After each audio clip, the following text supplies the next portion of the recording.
afternoon, everyone. On behalf of the ISO, I'd like to welcome you to today's Storage Bid Cost Recovery and Default Energy Bid Enhancement Stakeholder Call. My name is Christina Guimera, representing ISO Stakeholder Affairs, and I will be facilitating today's meeting. Today's slide deck presentation is available on the initiative webpage, and you can get to that page by going to CAISO.com. And then under the Stakeholder Center tab on the homepage, you'll see Policy Initiatives. If you click that link, it'll take you to our main initiative landing page where you can search for the Storage BCR DEB Enhancements Initiative webpage.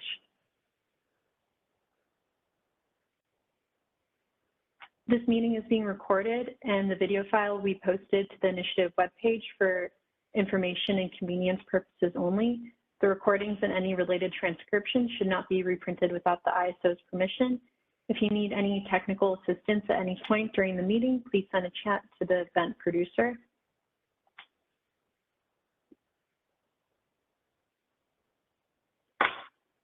To ask questions, open the participant and chat panels on the bottom right, and you can raise your hand by selecting the raise hand icon at the bottom of your WebEx screen, or if you joined audio only, please press *3 on your device. For everyone joining us today, please state your name and affiliation first before speaking, and you may also send comments and questions via chat to me or to all panelists. Today, we will be beginning with an overview of the initial stakeholder feedback and schedule updates by Sergio. Following that, Sergio will provide additional background and examples on Storage BCR. Afterwards, we will conduct an initiative workshop followed by an open stakeholder discussion, and we will conclude today's call with discussing next steps.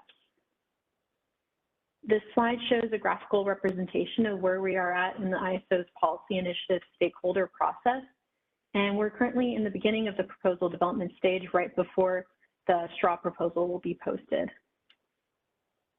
Next, I'll turn it over to Sergio to give an overview of initial stakeholder feedback and schedule updates. Thank you, Christina.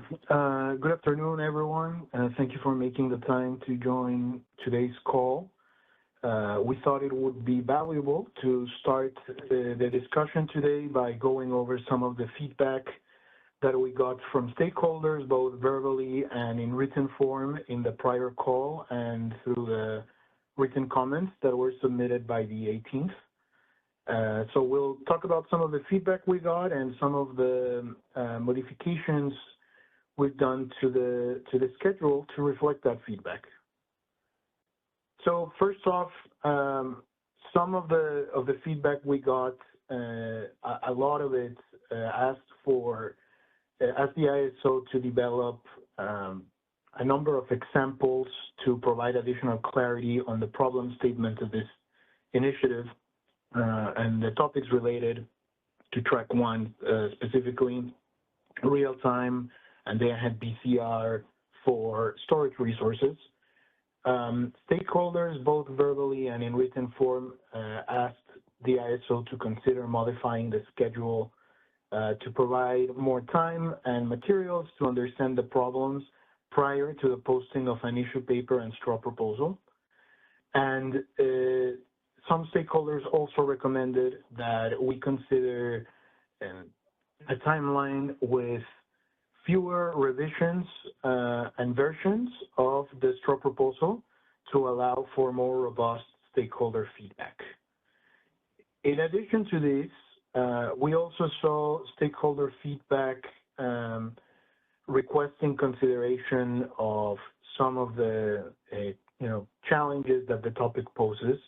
First off, noting that some of the features and limitations that are present in the current ISO's markets could result in the state of charge being binding while still having BCR being warranted.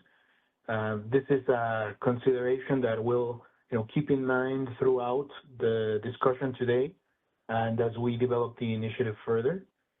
Other stakeholders also noted that a holistic approach or a holistic revision of BCR would be warranted and would avoid unintended consequences compared to a narrow fix.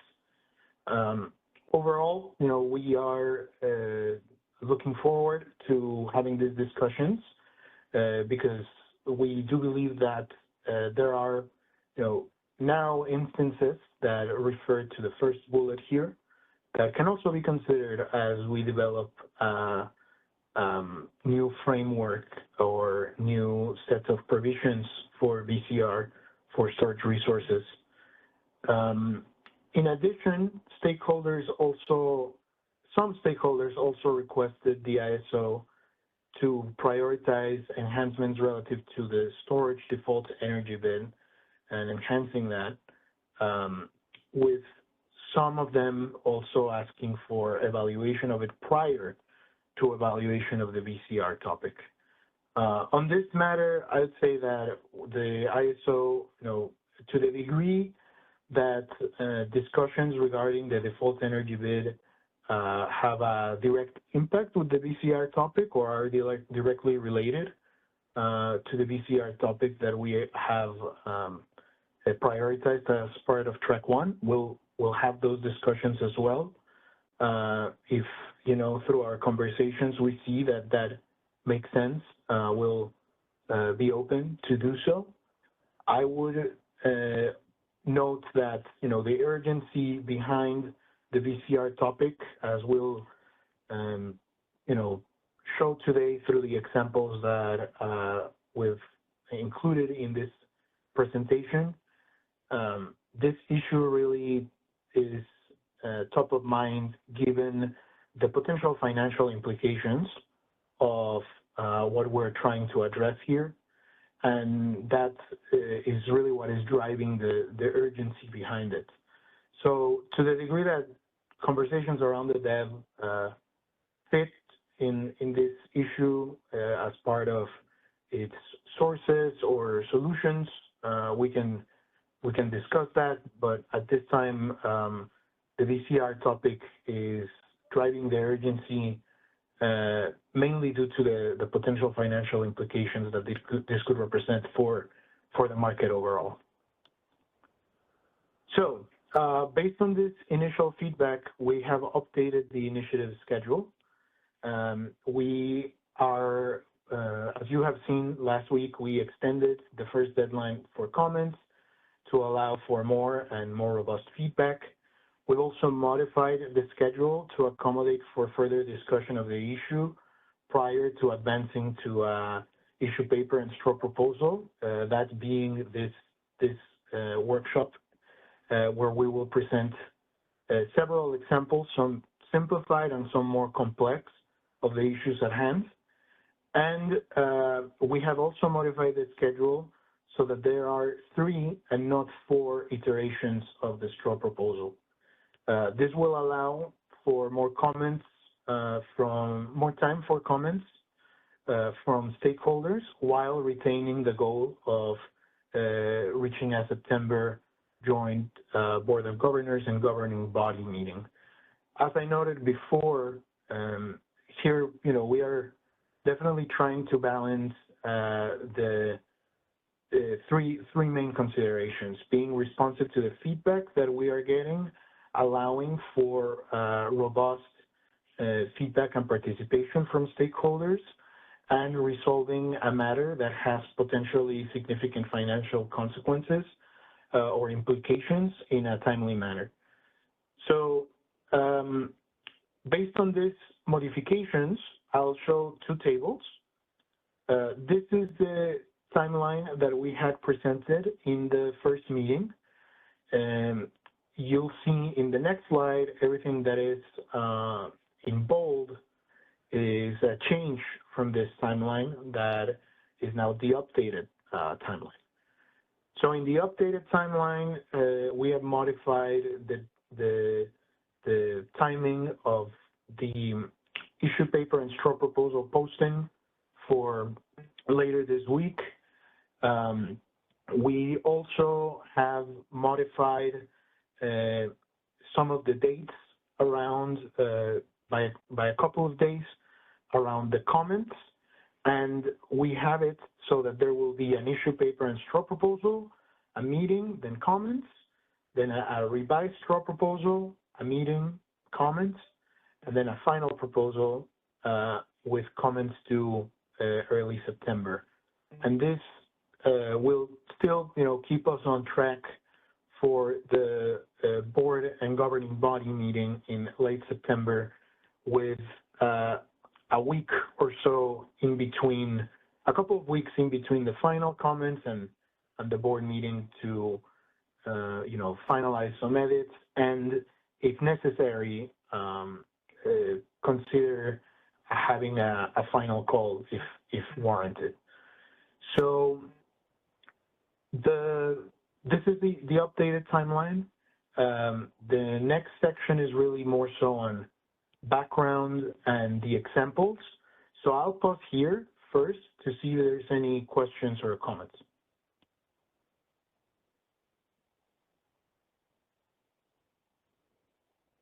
There aren't any hands raised in the queue. There are no hands raised in the queue at this time.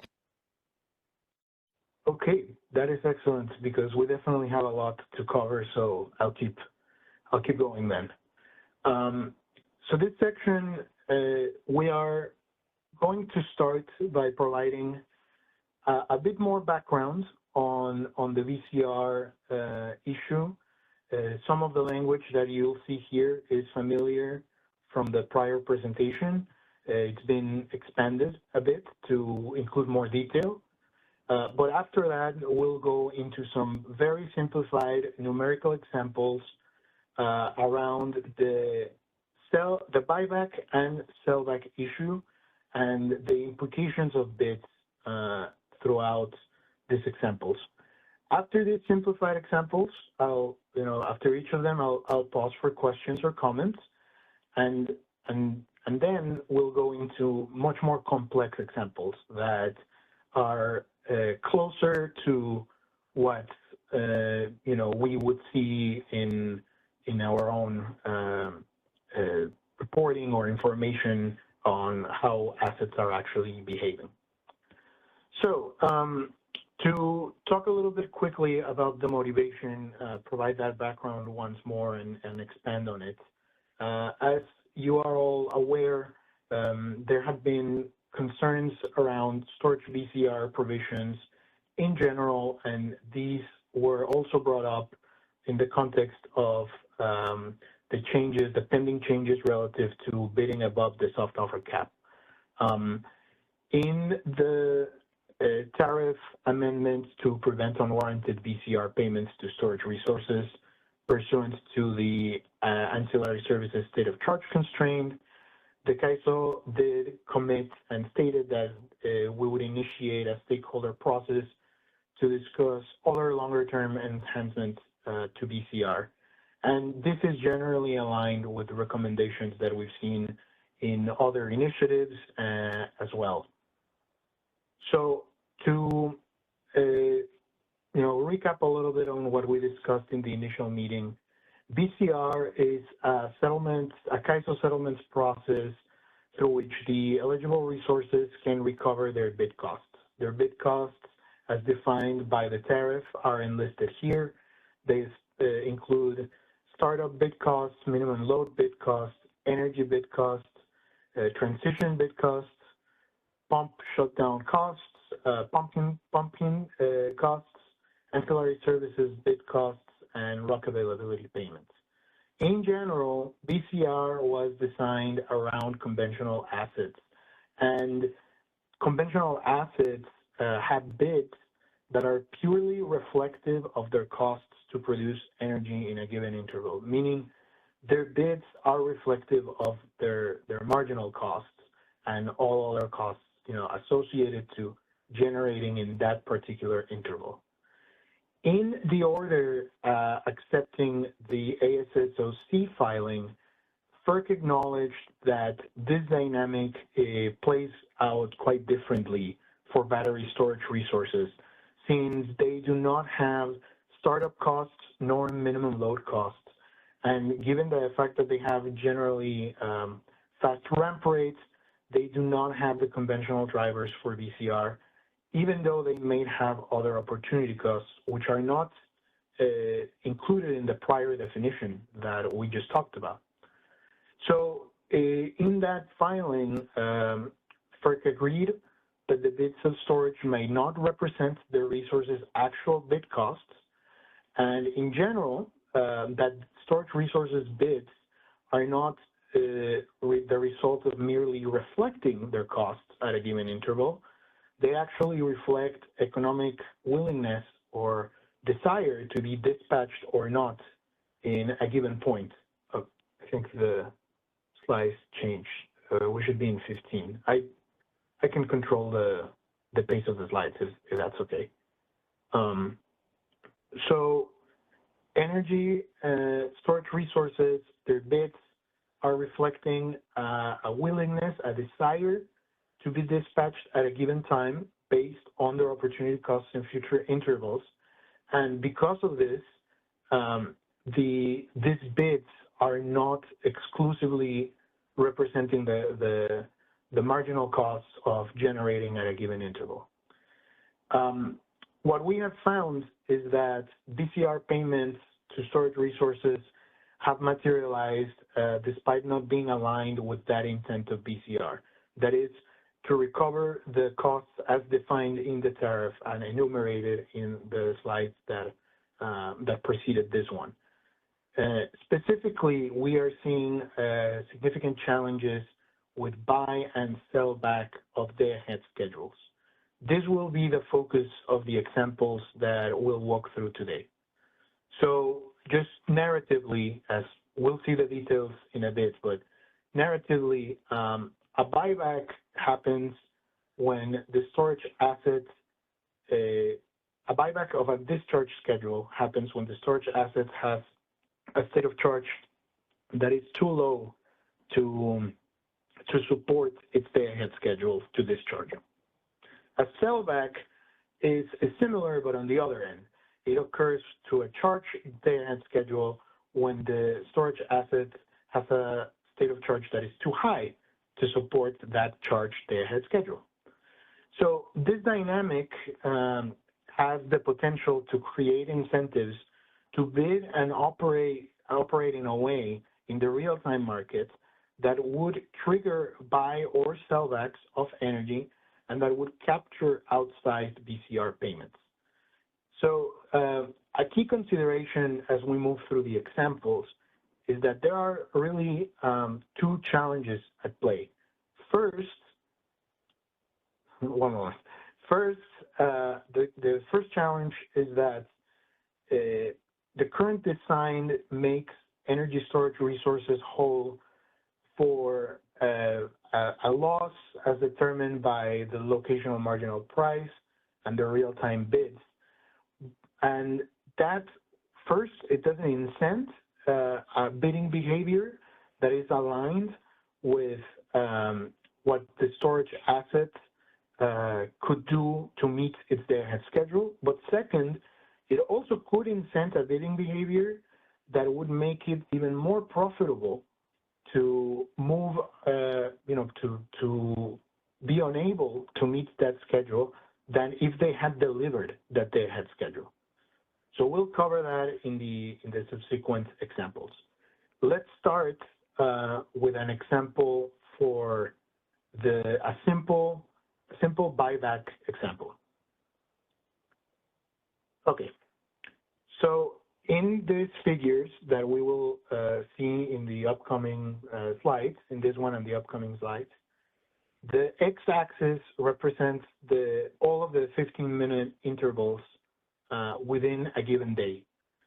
And every line that you see in cyan is referring to the real time. Every line that you see in purple is referring to the day ahead. So in this case, we have an asset that is submitting static bids that differ in day ahead and in real time, but they do not change through the day. We've done this to have a very simplified example, right? This is really so that we can show how every element of this LMPs, bids, and schedules and dispatch interact in creating different economic outcomes, different outcomes for the assets. So in this scenario, this asset has submitted discharging bid in the day ahead that is equal to $75, and it's the same throughout the day. In this day, the LMPs are generally under $100, varying throughout the day in the day ahead, but all of them under $100. So this results in a schedule in purple, as you would see in the graph on the right, where there would be a discharge later in the day for the equivalent of 4 hours. In real time, however, the asset submits bids to discharge for $80 throughout the day. And as you can see in the LMP graph, the values of the LMPs in real time in the 15-minute market are actually increasing quite before the day ahead ones.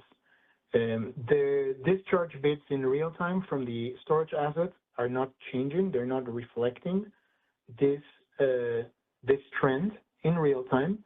And because of that, this results in earlier dispatch, as you can see in this area that is that has a red circle around it. So in this situation, what we would see is because the bids are static, the asset does not make additional revenue from real-time BCR. But it is completely, the exposure to the real-time LMPs is completely eliminated. So this is, even though in this situation, we are not seeing additional revenue, this does not mean that the current, bid strategy is not suboptimal, right? It still underscores that today's construct, by making whole resources as determined by the LMPs and the real-time bids, even having a discharge earlier in the day and being, having a significant buyback of this schedule, it could still, produce a suboptimal outcome here. This doesn't mean, again, that the asset is being used in or participating in a way that is aligned with the needs of the grid, right? By having the bids being static throughout the day, it is not responding to market situation.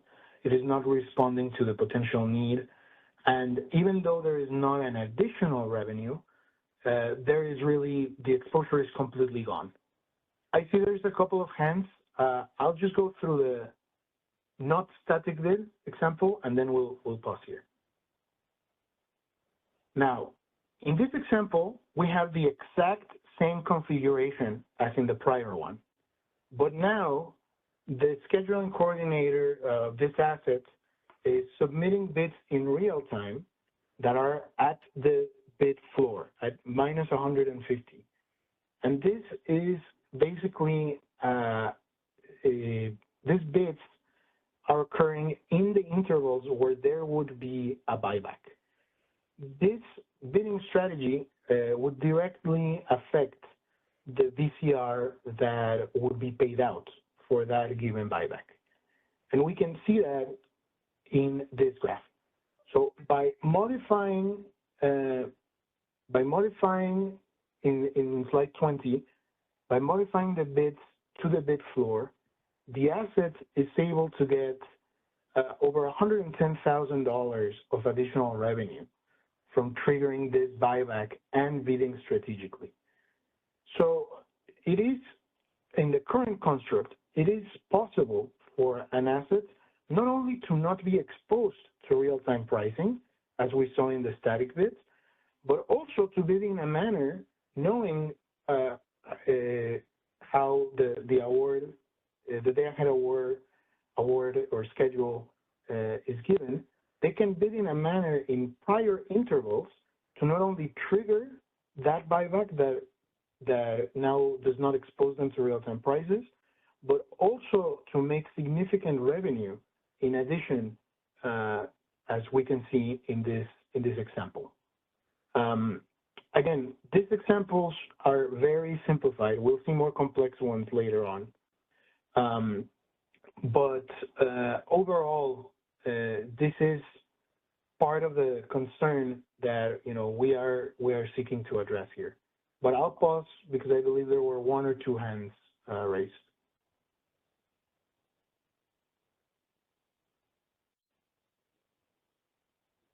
Yes, Alva's hand raised in the queue. Good afternoon, Sergio. This is Alva Svoboda from PG&E. If you go back to the first slide of this sequence of 4, I just want to make a couple of just obvious points. First, the next one. The first point is that the assumption in all of this is that the LMPs are something that is known to the market participants and essentially not known to CAISO, because if CAISO sees this pattern, then they shouldn't be discharging early. They should be holding the discharge for the hours when obviously there's a very high need for discharge. And I'm not trying to discount the case that you're presenting as being something that can happen, but I'm saying that it's quite clear that the reason for this being possible in any way is because CAISO is actually not able to create what's clearly the optimal outcome in real time here. The second point is that there's a kind of a mirror reflection to what you suggested in terms of the strategies. The dynamic strategy, I think what you're suggesting is that the dynamic strategy, since a static strategy is going to lead to what you think is unwarranted bid cost recovery. And of course, a dynamic strategy can make it much worse if somebody knows that they can extract unlimited revenues in those peak hours. But what you're suggesting is that the participant should reflect, and this of course is part of the new bid cap, but it goes to much more general situations. They should reflect an unwillingness to change their schedule from the day-ahead schedule. And that may be the outcome that you're looking for, but that can be a very inefficient outcome for CAISO. You may find that the results of this is that batteries who are unable to depend on bid cost recovery will then bid in such a way as to reduce the flexibility in the hours prior to those high hours. Now, if you know those high hours are coming, that's exactly what you want resources to do, or CAISO could do it themselves. They could do an exceptional dispatch. But if you don't know those hours are coming, if really there's a lot more uncertainty about these prices, then the optimal behavior for batteries is going to be to hedge their risk by bidding in such a way that they do not get discharged prior to the day-ahead discharge hours. And you might not want batteries just generally building that kind of risk into their bids in order to avoid the losses that they are likely to incur otherwise. Those are my comments. Thank you, Sergio. Yes, thank you for that, Alva. I would say that just as a quick amendment, perhaps to how I might have phrased this prior, I would say that it is important to note that part of an important part of the optimization to get to an optimal outcome in real time is the bids themselves, the real-time bids themselves. Part of the challenge here is that there is really no incentive for the asset to try to see, understand, reflect those conditions within their bids, that opportunity cost that we've talked about within their bids, because BCR eliminates all exposure to the real-time prices in the event of a buyback or sellback. So yes, there are many factors that go into getting to that optimal solution in real time, but part of it is also incentivizing the bids to contribute to that optimization, to try to reflect that. So we'll see that challenge in this and other examples. Yeah, I mean, I hear what you're saying. What you're saying is that it's fine, build in a risk premium earlier. And that's I think is going to be the ultimate result of this.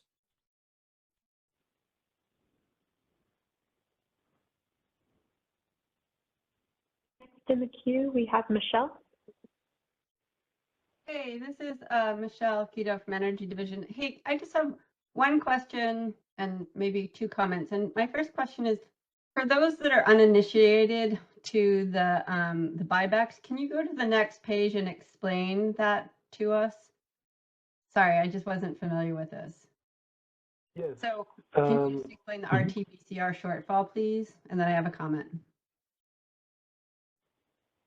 Yes. So basically, the third column here is representing the costs that the assets, realized in real time minus its revenue in real time. Now, the key important part as to why we're looking at the RT-PCR shortfall is because this should be, it establishes a relationship between the first bar and the third bar, right? If there is a difference there between the first bar and the third bar, that would be additional revenue and it would be reflected on the fourth bar here. And that's exactly what happens in the next example. Essentially, BCR is looking at the difference in the imbalance between the day-ahead schedule and real-time dispatch times the difference between the real-time bids and the LMPs. And that is really what we're trying to capture and use to make whole the resource throughout the day. And in case, I'll pause here to see if that answered your question, but if not, I think other colleagues might be able to help out as well. Okay, well, I think I kind of get it, so I will look at it a little more, but I just wonder, there just seems to be some inconsistency to me, just sort of broadly. We raised the bid cap for storage resources on 831 days because we all want them to do the right thing for reliability, and we're trusting that they would all do the right thing. But here we're suggesting that folks are not doing necessarily the right thing for reliability, and it just seems inconsistent, this presumption that they're going to be bidding in such a way to ensure reliability, and here we're seeing that they're not bidding in such a way to ensure reliability, they're bidding in such a way to maximize profits. And why do we not think that that's also the case for the 831 raising the bid cap? So that's just a comment. And then the second thing is, I'm just wondering, does I guess DMM presented previously as well, do they also have other examples, or did you guys work together on these examples, or are they seeing different things, or are you guys seeing the same things? I'm just wondering if, DMM is the market monitor, are you working with them to identify these problems? Yeah, those are great comments. Let me start with the first one, Michelle. I would say that this is first of all, this is a hypothetical example designed to provide stakeholders with more clarity about the issue that we're trying to solve. As you mentioned, with the changes relative to Order 831, they would allow resources to more accurately reflect their opportunity costs throughout the day. And that is in line with the goal of, incentivizing resources to have to submit bids that are aligned with real-time conditions and with their own opportunity costs, which is part of this challenge. So when you say that in that proceeding, in that initiative, we were assuming that they would do the right thing, and that here we're saying that they're not doing the right thing, I would say in that proceeding we were assuming that, or arguing that that modification was necessary to ease representation of real-time conditions in their bids. Here we are showing a hypothetical example of how an asset could not do that and still have a potentially, either neutral or potentially beneficial financial outcome. It is because of that risk that we are undertaking this initiative in such an expedited schedule. So I don't see it as a contradiction, but actually as something in response to the challenges that we've seen in that prior initiative.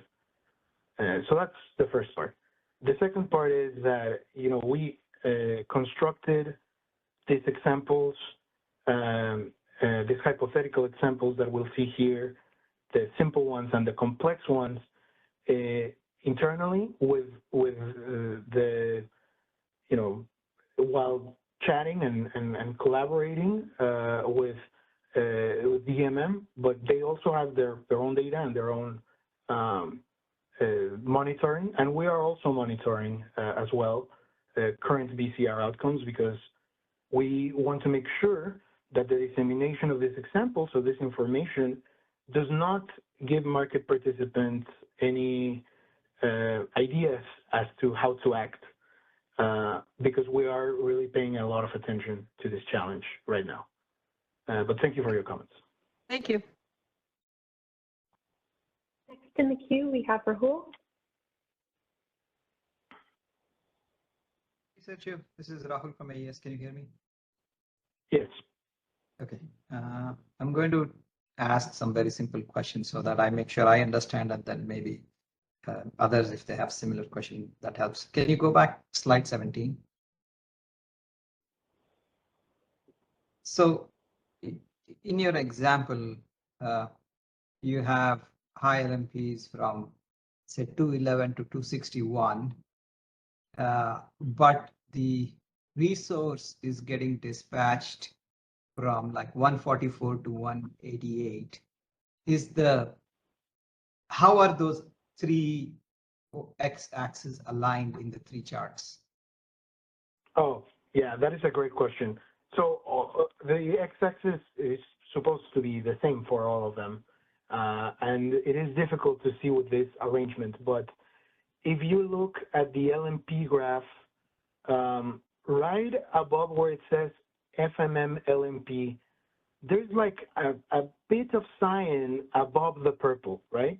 Okay. For a moment, the cyan goes above the purple, then it dips back, and then it goes above again. That is the early discharge, right? Because in those intervals, the price, the LMP of the FMM is higher than the day-ahead LMP in a sufficient amount that the difference between the bids in day-ahead and real-time is not sufficient to preserve the schedule. Okay. So when you see that little jump, that's why we have this dispatch in intervals 140-ish to 190-ish. Okay, and so the idea is it gets discharged before its day-ahead schedule. It does not do a buyback. There is no buyback to ensure that it's meeting the evening peak. Evening day-ahead, so 221 to 250 to 276. It's essentially, it does not deliver on its day-ahead schedule. It does not deliver on the day-ahead schedule, but what happens is what we call a buyback. So okay. If we move to slide 18, that buyback is in the amount, that BCR shortfall is in the amount of the blue column here, the blue bar here.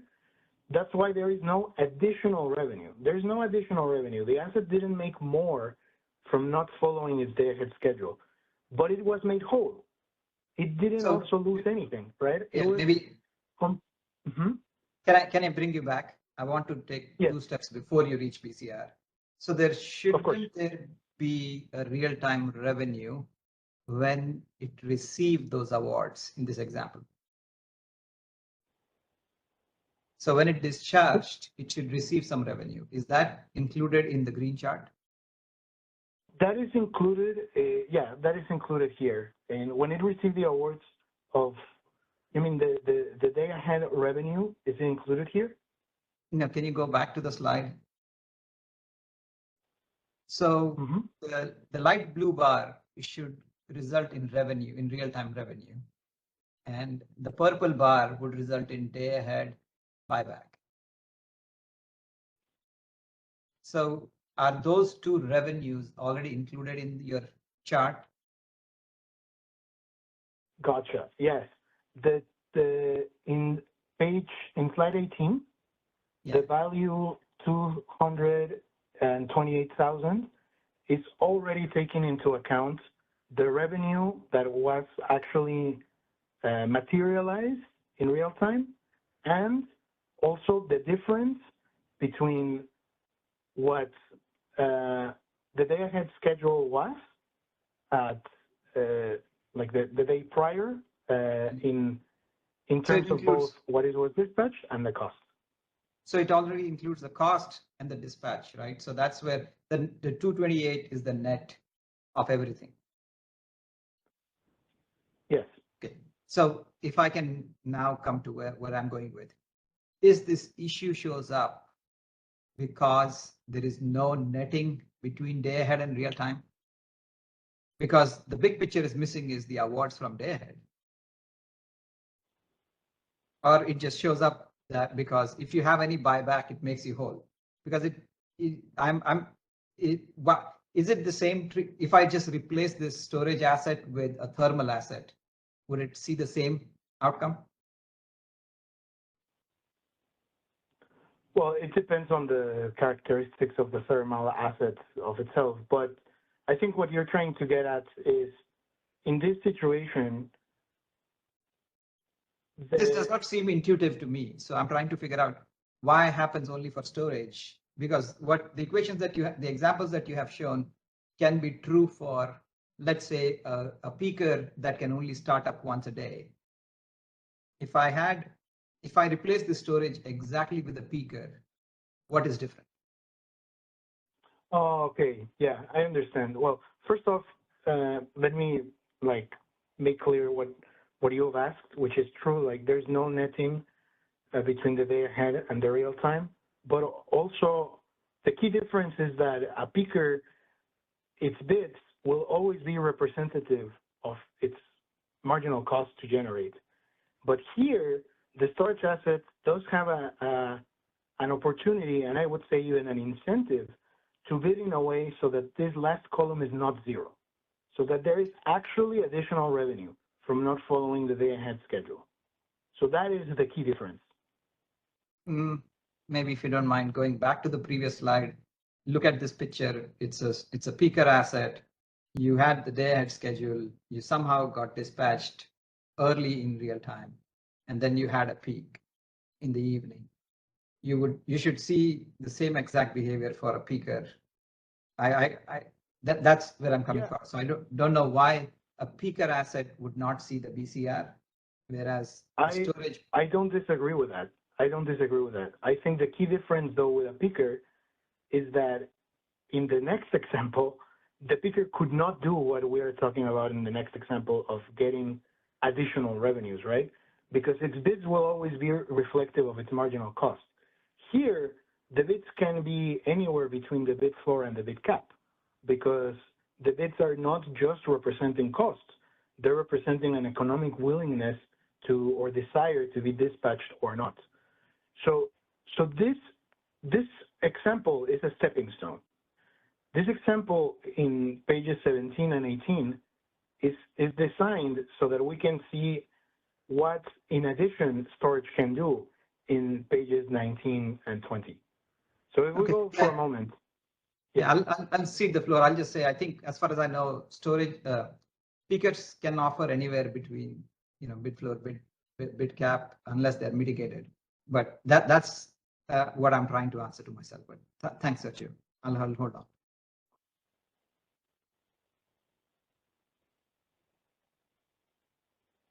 Next in the queue, we have Doug. Hi, Doug Bochignone for the Bay Area Municipal Transmission Group. These examples don't show the charging side of the schedule. Is that because the charging doesn't factor into the bid cost recovery? These examples are not showing charging because they're very, very simplified to understand the dynamic about how bids could be construed to get additional revenue. The more complex examples that we'll see later reflect both. Another important piece is the buyback example is focused on discharge because that's how buybacks occur.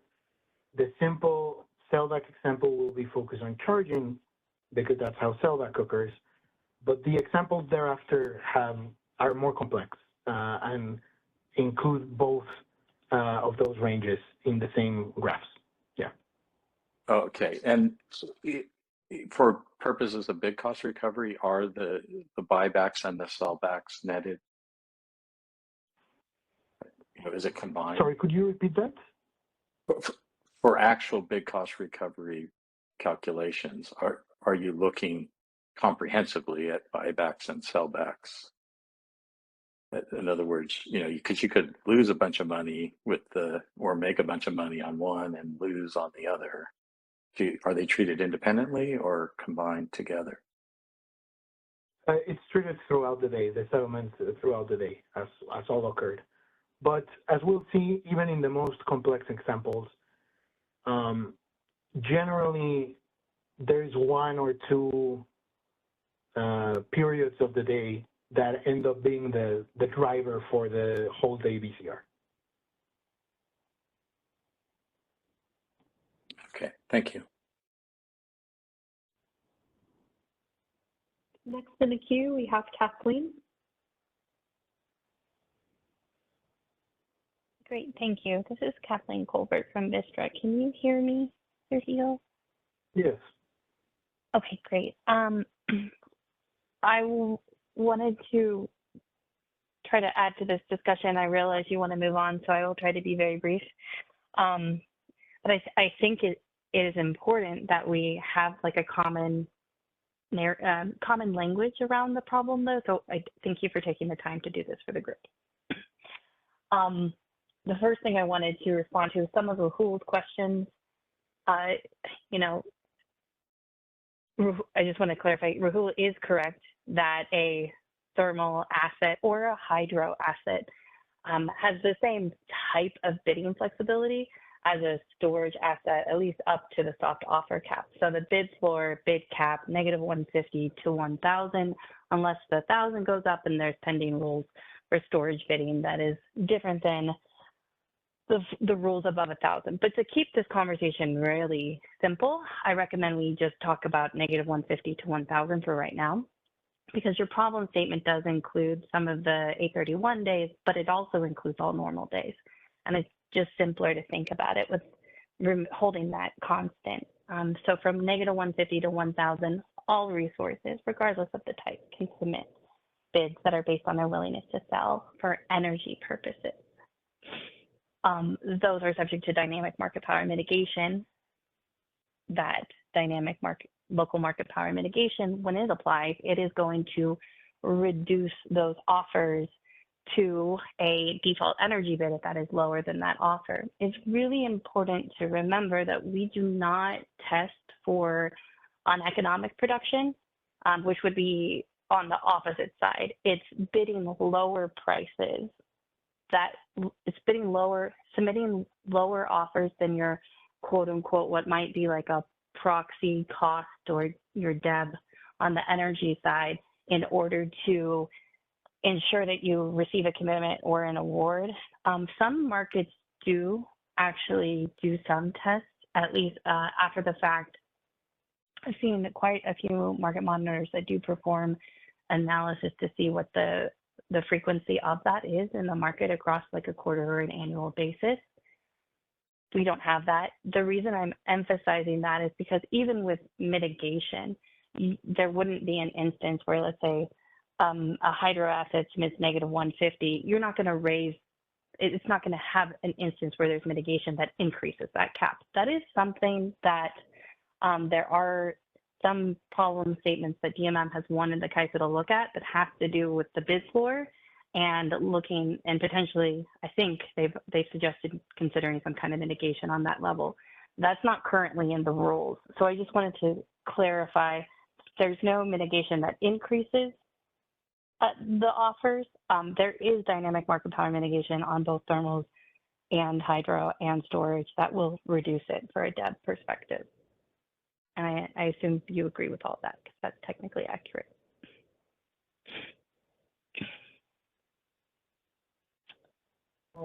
Yeah, I do not disagree. I think perhaps my answer to Rahul was a bit, I was kind of referring not just to your ability to bid, but to your,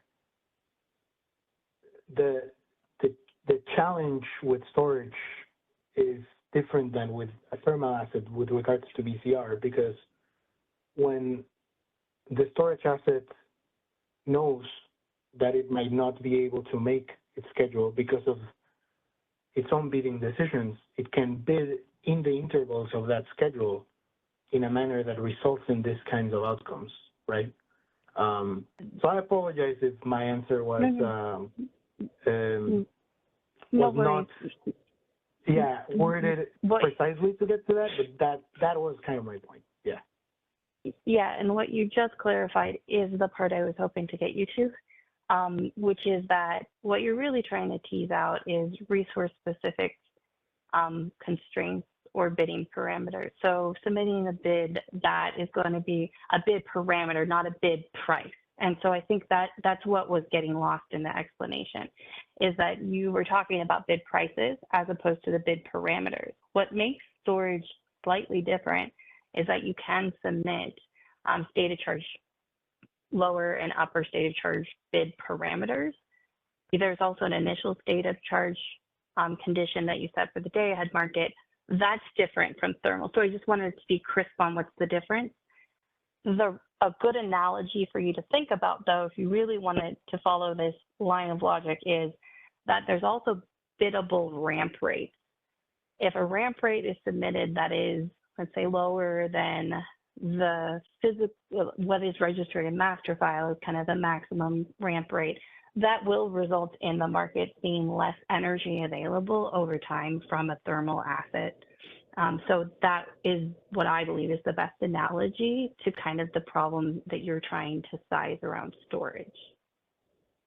And in the conditions that would happen, I do believe that ramp rate is allowed to be lower in the bids. And I do believe that they're still eligible for BCR under those conditions. I think something very similar occurs when hydro uses the max, the daily energy limit bid parameter. So that would be another good analogy for you to think about for a different asset class type. The last thing that I'd like to just make sure to clarify is, so when you're looking at these charts, the real-time market BCR is going to include some RUC, but let's kind of assume that away. RUC 15-minute and 5-minute. I think you're just showing this as a 15-minute LMP for the purpose of simplicity, but I wanted to make sure that was clear. So the BCR is also going to look at that same 5-minute settlement interval, the results from both the 15-minute and the 5-minute, and that can be very complex because you can see what you're calling a buyback and what I would call instructed imbalance energy in the 15-minute market. That is going to be different than what is the 5-minute dispatch. And so there, you do have to look at both results, 15-minute and 5-minute market, net those out. Yes, both charge and discharge. So it's all IIE, all instructed imbalance energy on both the 15-minute and the 5-minute market. In that interval will get you to whether or not it's a net BCR surplus or shortfall aggregated across the day.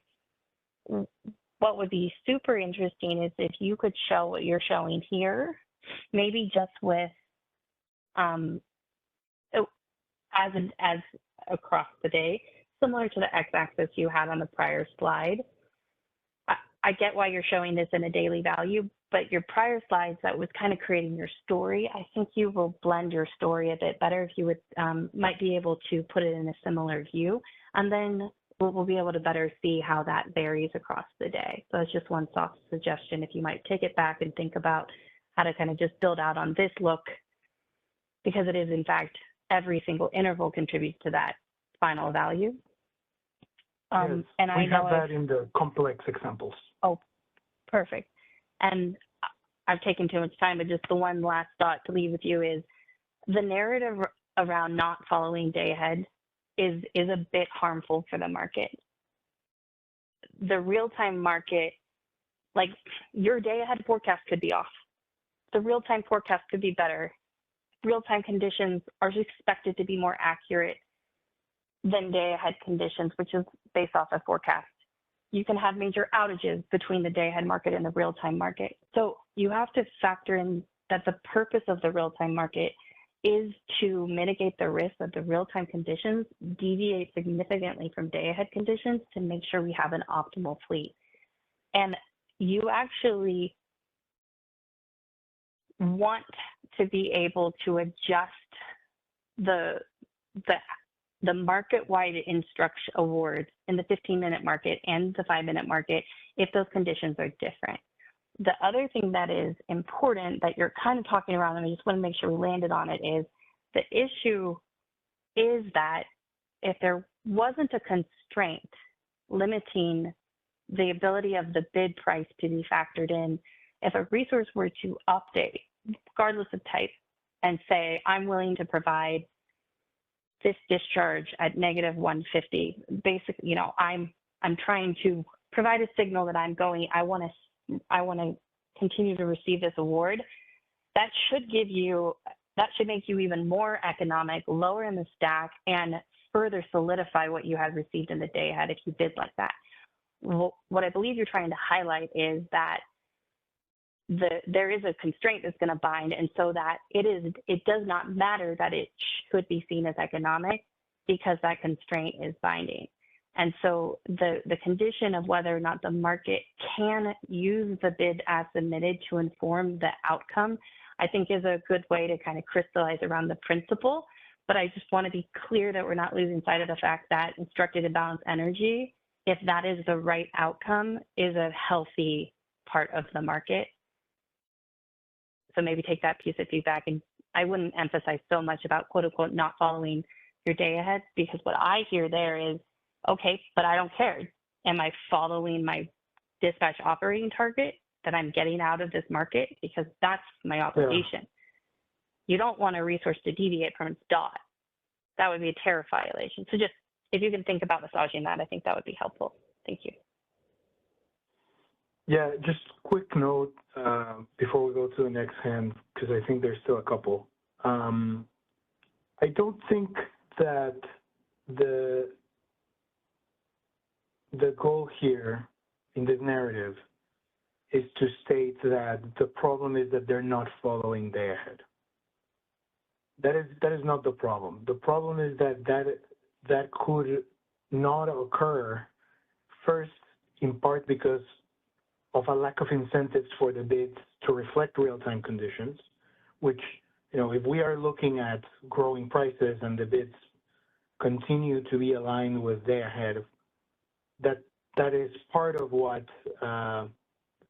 would hinder the ability of the market to react to real-time conditions. That's one. And second, that you can pursue a bidding strategy that not only ignores real-time conditions, because in the end you won't have exposure to real-time prices, given the VCR rules as set up today, but also that you can modify that bidding strategy so that the buyback that is being triggered is resulting in additional revenue. So I'm not trying to really get across that everyone should follow their day ahead, but that there is a manner in which real-time bids can be constructed to not only eliminate exposure to real-time prices, but also to generate additional revenue at the expense of that reflection of real-time conditions. Yeah, and I think we can go ahead to the next hand, which I think is Grant. Before you move on real quick, I just want to respond and say that the other answer that I'd like to respond to Michelle's question, that what is fundamentally different is that in the storage bidding effort, we started from a presumption of good actors. In this effort, you're starting from a presumption of bad actors. And so you're going to have, it's just very difficult as a stakeholder who doesn't come from that place to go where you're going, because when I just heard you describe a behavior that I don't think is appropriate, I think should be monitored, I think should be looked into. And so I want to make sure we're not designing market rules that penalize the entire marketplace for what one or two potentially bad actors are doing. And I know you haven't been transparent about exactly how many actors. I don't know the answer to that, but I do know you are starting from a presumption of there is some action going on that you're trying to correct. And we just want to be very careful that you're defining a behavior where a market participant has advanced knowledge that the market cannot adjust its schedule, and it is going to receive an award and is bidding in a way to increase its payments. And we tend to have very strong words for that type of bidding. Thank you. Thank you. Next in the queue, we have Grant.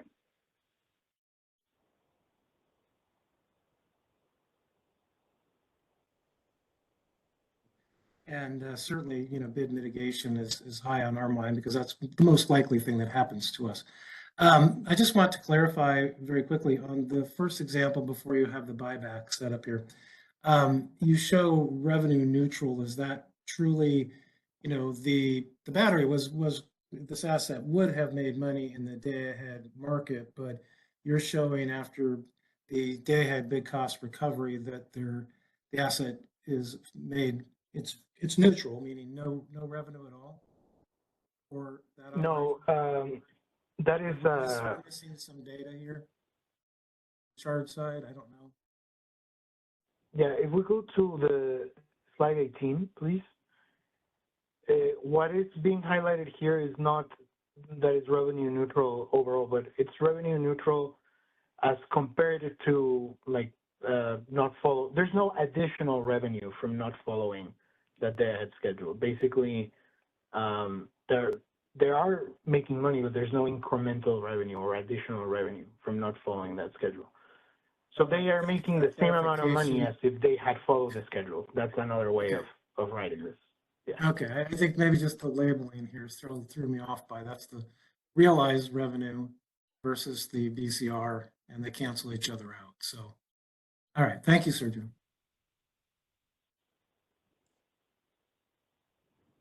Next in the queue, we have Don.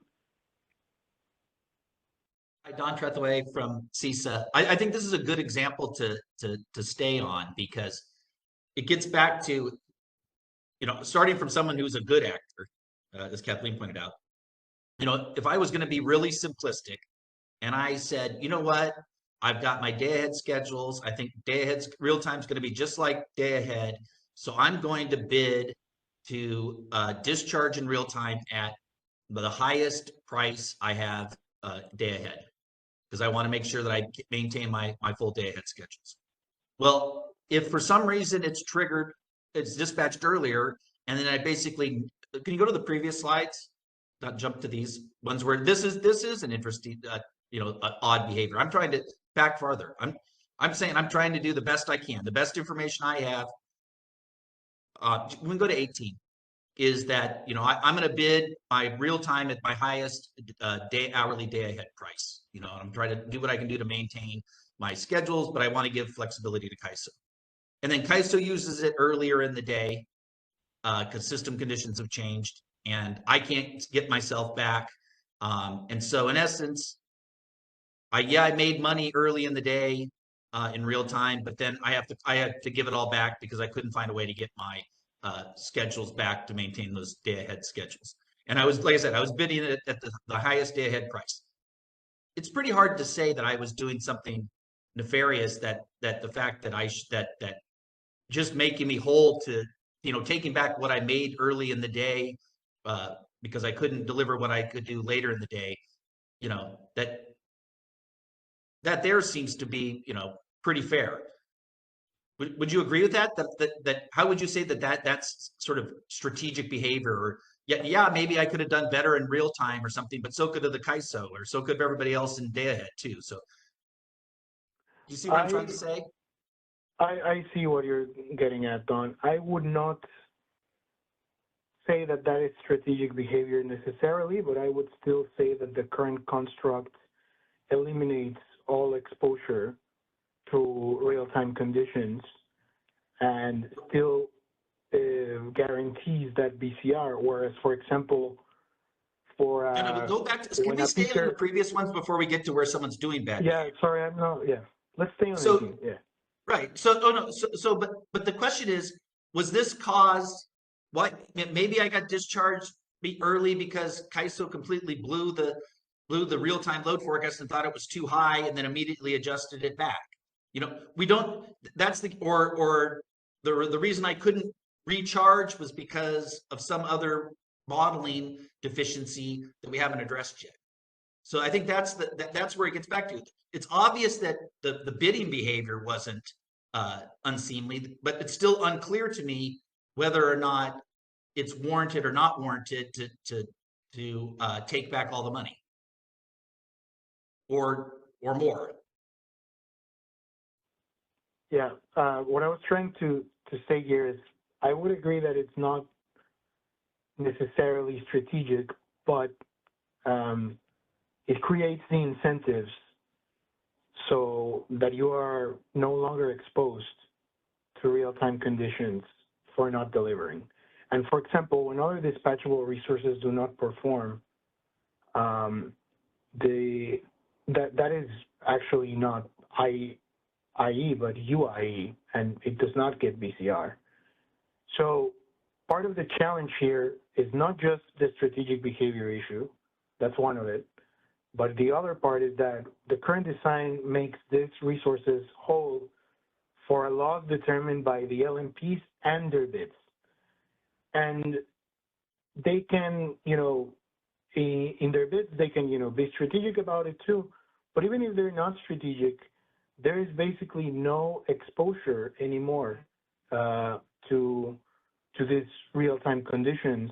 There is no incentive then to minimize that exposure in their behavior.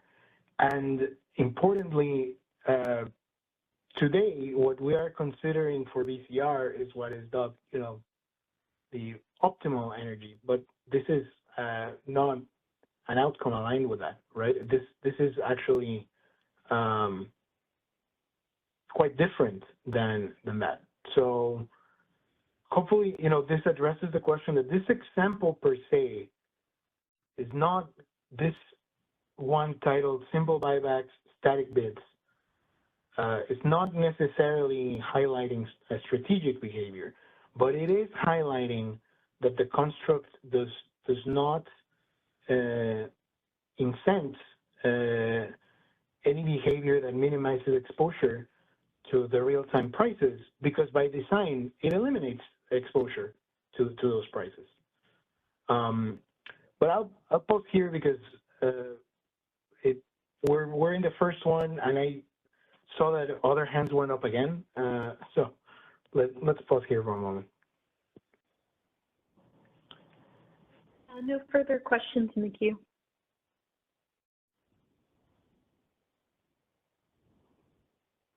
Okay, so we can keep going. Just to recap, this situation in slide 20 is showing that in a situation where, a storage asset has been depleted prior to its day-ahead schedule, the asset could then modify its bids for the intervals when the day ahead schedule was, so as to have a VCR outcome that actually results in additional revenue in the magnitude of $110,400. The next example is going to look at sellbacks.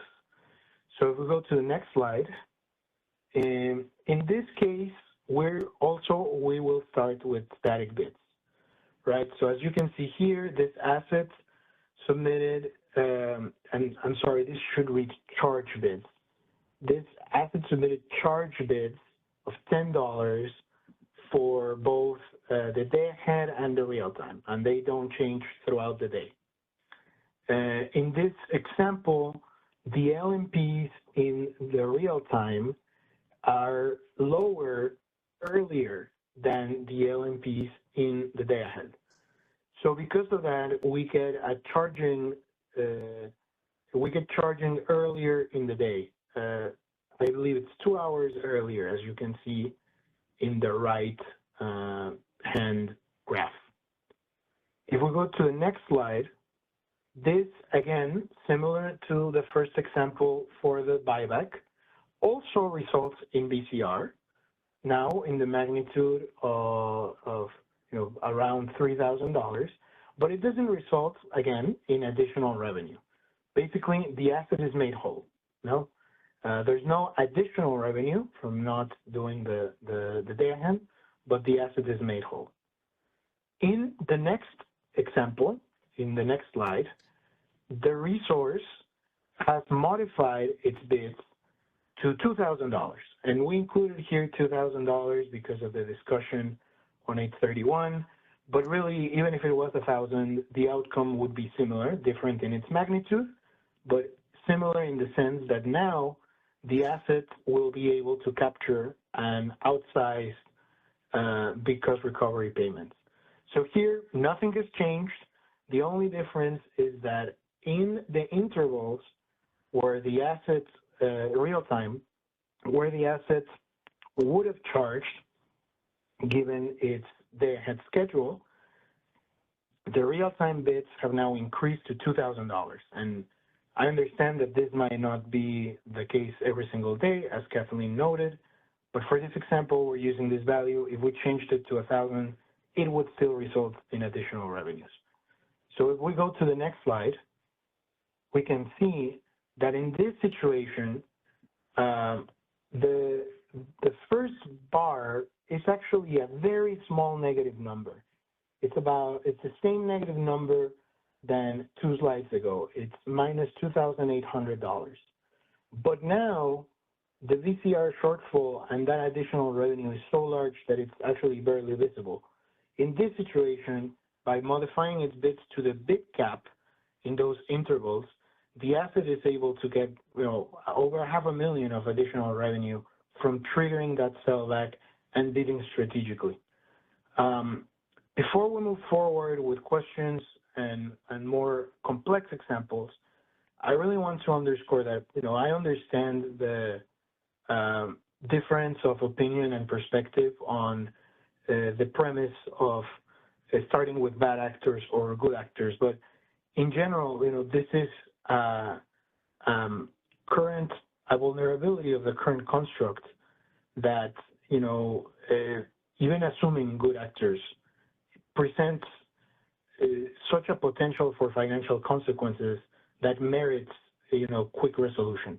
So this is the type of challenge that we're dealing with, right? And I understand that in the prior call, some stakeholders noted, having more examples, having more detailed, numeric, data-driven examples of the behavior would highlight to us, what the challenge is and definitely what not to do. And that is the spirit in which we're sharing all of this too. We are actively monitoring, and we will understand, this concern. So I don't want this to be, like a presumption of saying that it is a presumption of bad actors, but it's a hypothetical example that underscores the vulnerability we're trying to amend here. I see a number of hands raised, so I'll pause here, and after this, we'll go into much more complex examples that have that whole day look by interval, as Kathleen noted. First in the queue is Don. Yeah, can we go back 2 slides? I just want to make sure that I'm understanding the BCR. So in this example, isn't, or maybe it's probably easier in the upward, but if you made money in the real-time market, don't they net against each other? So the BCR is the net against the revenues you make across the day minus the cost you lose across the day. So isn't this really just saying there was no BCR in this example? There was BCR, but no additional revenue from that BCR. So there was no. Can we go back then to the upward example? Because in that one they made more money earlier in the day and they lost money later in the day. Sorry, what do you mean they lost Go back money to like later in the day? 18. I'm just trying to make sure that I so the green bar is new revenue, and the 228 is they lost money in the when they had to buy back. So you offset the 2. I'm just, or is really the amount that they lost $556,000, and then you needed to make them whole 228,000 because once you net off the revenues that they made in the green bar.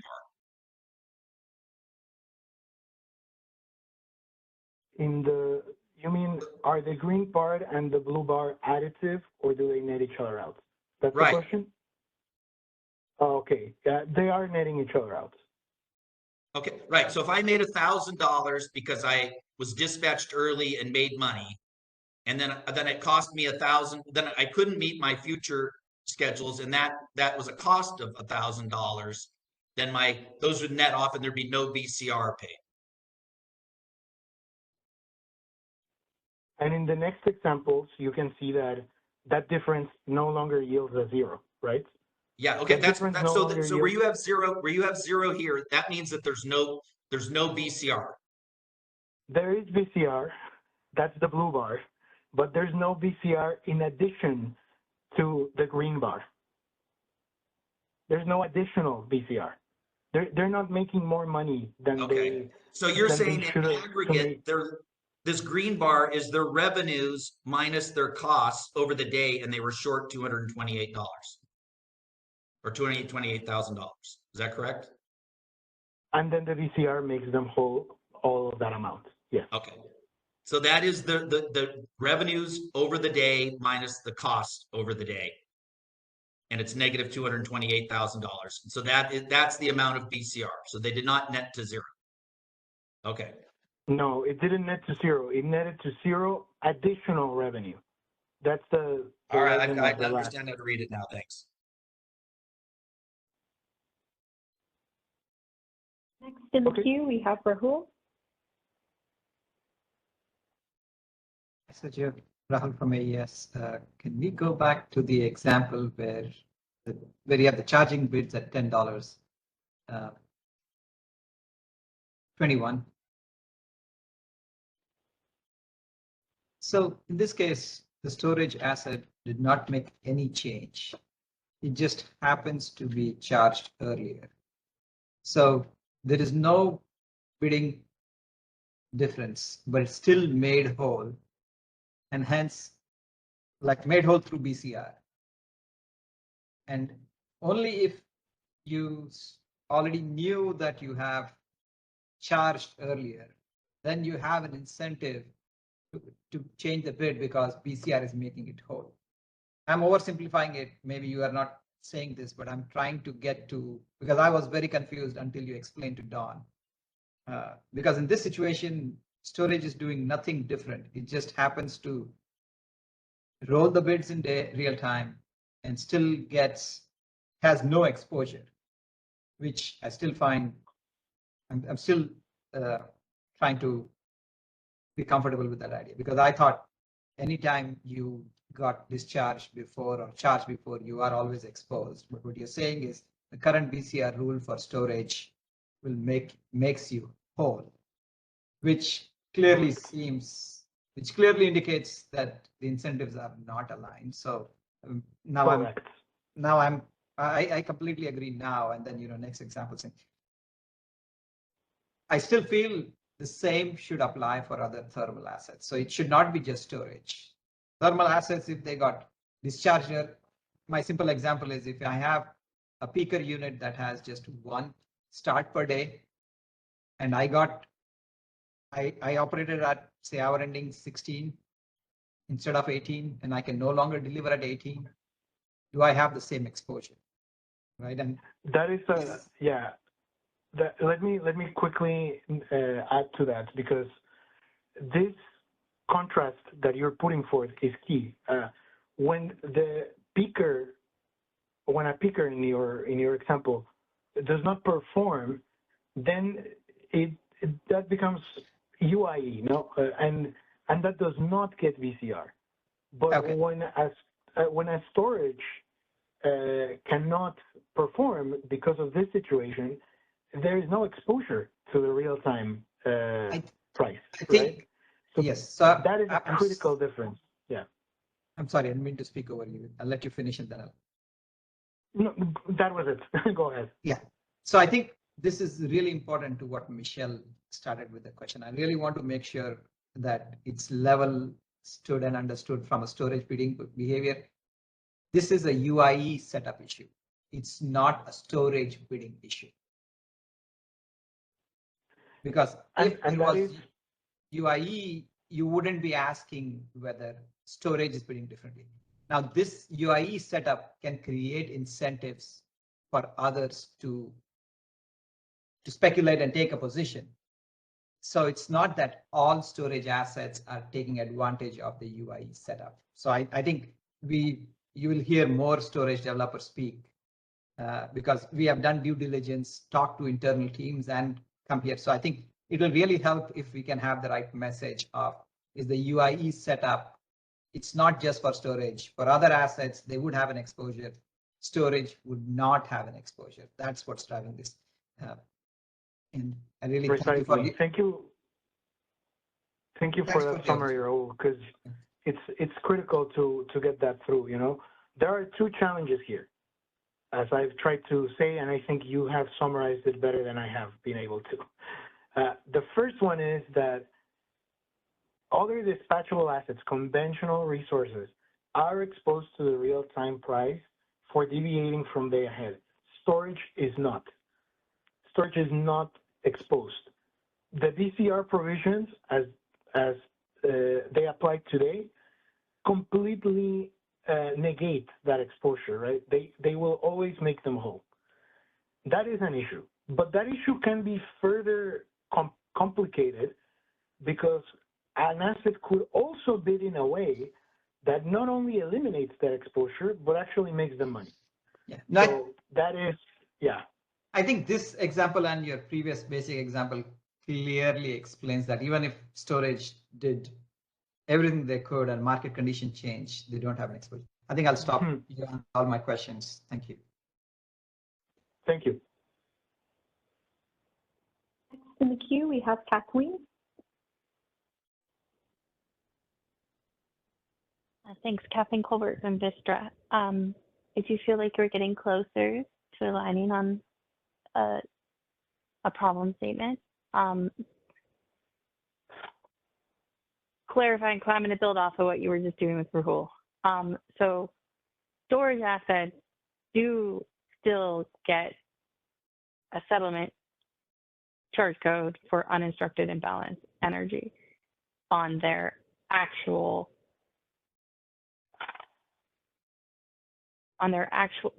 where they're actually metered compared to what they were expected. So the UIE is calculated for storage and is assessed by that LMP associated with the UIE, the 5-minute one, correct?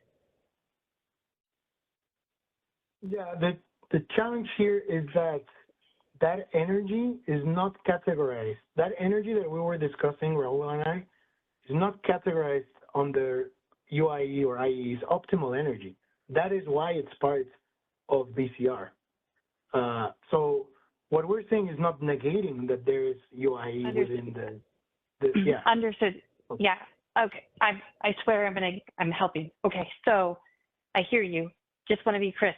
UIE is still assessed for storage, but we are talking about a very specific market condition, and so what I was trying to clarify is on the megawatt, on the actual megawatt set point compared to the awards, that is calculated. The problem that I hear you describing has to do with whether or not the megawatt hour input needed to support that, if that is sufficient.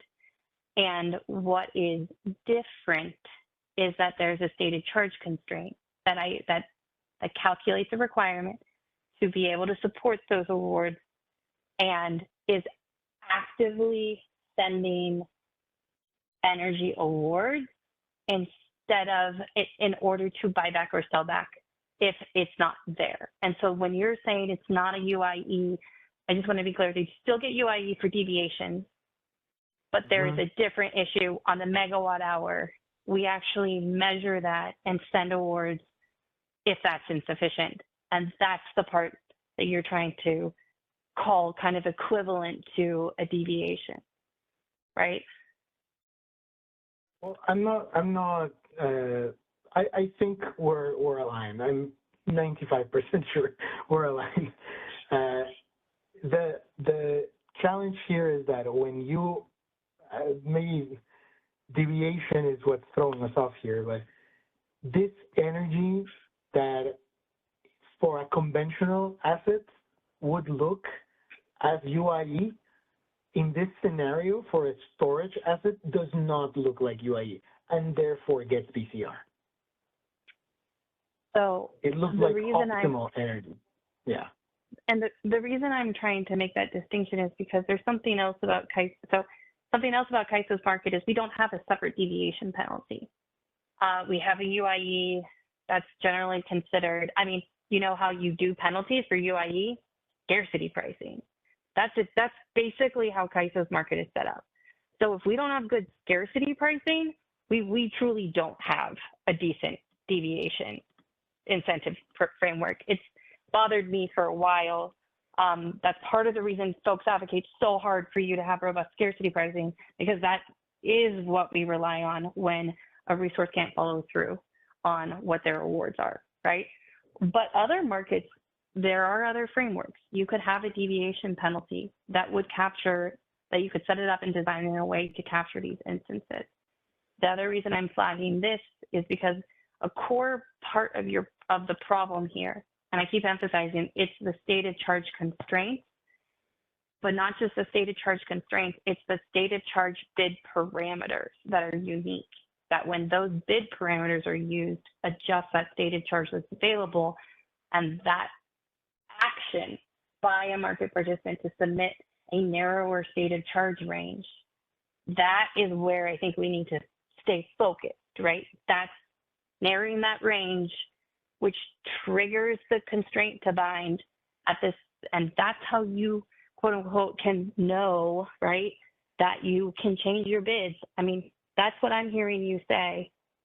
So we need to focus on, okay, what are the tools that are being used to, quote unquote, trigger the constraint to bind in this way? And then let's focus on that from a more narrow market perspective. Because then we can say, okay, well, in the interval, let's isolate the intervals in which a stated charge lower upper limit was submitted that is narrower than what was available, let's say, in day ahead. We can come up with some rule, we can brainstorm with you, but we have to stay focused on what's the particular behavior that we're trying to target. The second thing to remember that I do want to socialize is that we had this NGR model before Order 841, the storage participation rules was adopted by FERC. So we already had a lot of these stated charge constraints in place. That said, the FERC process that established storage participation rules actually determined that the scheduling coordinator should control the state of charge, not the market. There is a very robust record of why and potential challenges that the ISO RTOs would have controlling the state of charge within their own market through something like a constraint. So anytime you think about, okay, should we give more flexibility to the scheduling coordinators versus you want to do more command and control, you have to be intentional about that. But there is an alternative path. Like other markets have looked at these options, but instead of enforcing so many state of charge constraints and complicating your market, honestly, you could give a lot more flexibility to storage scheduling coordinators to manage their own state of charge more fully, see some of that, and guess what? It would look like thermals. It wouldn't issue an automatic buyback or sellback if it was insufficient. And then you could charge them UIE, and you could talk about a deviation penalty. So I just, if we keep an open mind and we're clear about the problem, I think we can talk about potential solutions. And one way to do it is honestly to step back a little bit from all of your state of charge constraints and to think about what it's costing you for the command and control. So here, maybe I can clarify here for a quick minute what we're trying to say between conventional, meaning non-storage, and storage resources, if I can say a few words. This is George Angelides with the ISO. So the message that we're trying to pass here is that for conventional, I should say non-storage resources, I guess storage resources will be at some point conventional. So for non-storage resources, the resources dispatched optimal in real time, and if its day-ahead schedule is the optimal schedule in real time will dispatch it at its day-ahead schedule. And if the resource does not perform, does not follow the real-time dispatch, which is the day-ahead schedule, that difference now translates to uninstructed imbalance energy. So it's exposed through that to the real-time pricing, and there is no BCR for that. The situation is very different for batteries because the real-time dispatch respects and enforces state of charge constraints, which do not exist for non-storage resources. So if the state of charge is either fully depleted or the resource is fully charged, then the real-time market will dispatch the resource to zero. That's the optimal dispatch, and that will create a deviation with the day-ahead schedule. The cases of sellback and buyback that we've seen in these examples. But because the market instructs the resource to go to zero, the associated deviation energy is instructed energy. And instructed energy also accrues BCR. So that's very different for non-storage resources. And what this example is showing is that the BCR that is accrued on that instructed deviation effectively negates the exposure to the real-time market. And at the next step, maybe it can generate additional revenue. And I think that's the whole message that we're trying to convey here. Thank you. George and Sergio, I want to provide one clarification because I think there is one small little thing that's being lost here is not all instructed imbalance energy is eligible for big cost recovery. Part of what's going on is that this dispatch is being considered optimal energy, which should only be dispatched because the bid says it is driving the dispatch, and at that point it should be big cost recovery. For capacity or Pmax, Pmin re-rates that drive dispatches on conventional generation, that is considered D-rate and re-rate energy, which is also instructed imbalance energy, but that is not eligible for big cost recovery. So there's a lot of statements going, that's IIE, it should be BCR. What we need to make sure that we're focusing on is the instructed imbalanced energy that is considered optimal, that is based upon bid, that should get bid cost recovery, and not for IIE that was dispatched uneconomically because of limitations. Thank you, James. I should have limited my answer to optimal energy, which is a component of instructed energy. So that's the correct characterization, as you said. Everybody's been talking about it throughout this, that IIE. I just wanted to make sure I finally made that clarification. And Thank you for I'm that, James. still, I want to thank both George and James. This is Kathleen from Vistra still in Sergio. James, that was just so elegant of what I have been hoping to distill here is I'm not saying I think PMIN re-rate. I'm not saying that I think that PMAX D-rates or PMIN re-rates should be eligible for BCR. What I am hoping that the CAISO will come out with in its next iteration is a much clearer explanation of the actual bidding behavior. So I think what we're talking around is OMS tickets on the stated charge, max or min, max min stated charge. I think the OMS tickets on the PMAX side are showing up. If the OMS tickets are already showing up as removing that from optimal, if they're not, that's really helpful clarification. I don't know for certain if it is on the PMIN side, so we need you to clarify that for us, I think, in the next iteration. We know the PMAX, PMIN, min, and max energy parameters registered in master file. You can adjust those through outages. You can also adjust the min and max state of charge through bid parameters. So I do think that's the universe that we're talking about, but it's not clear in what, Sergio, I hope you don't mind, it's not clear yet in what you're presenting. That's what we're talking about. And so that's what I'm encouraging you all to be clear on. Thank you. I would say that's part of the universe of what we're talking about, but not the only situation that can lead to these outcomes. Yeah. As we'll see in the more complex examples too. Because what you just described, Kathleen, is basically one of the very complex examples we'll look at later, where you have this kind of D rates that are submitted by the scheduling coordinator and drive the need for VCR.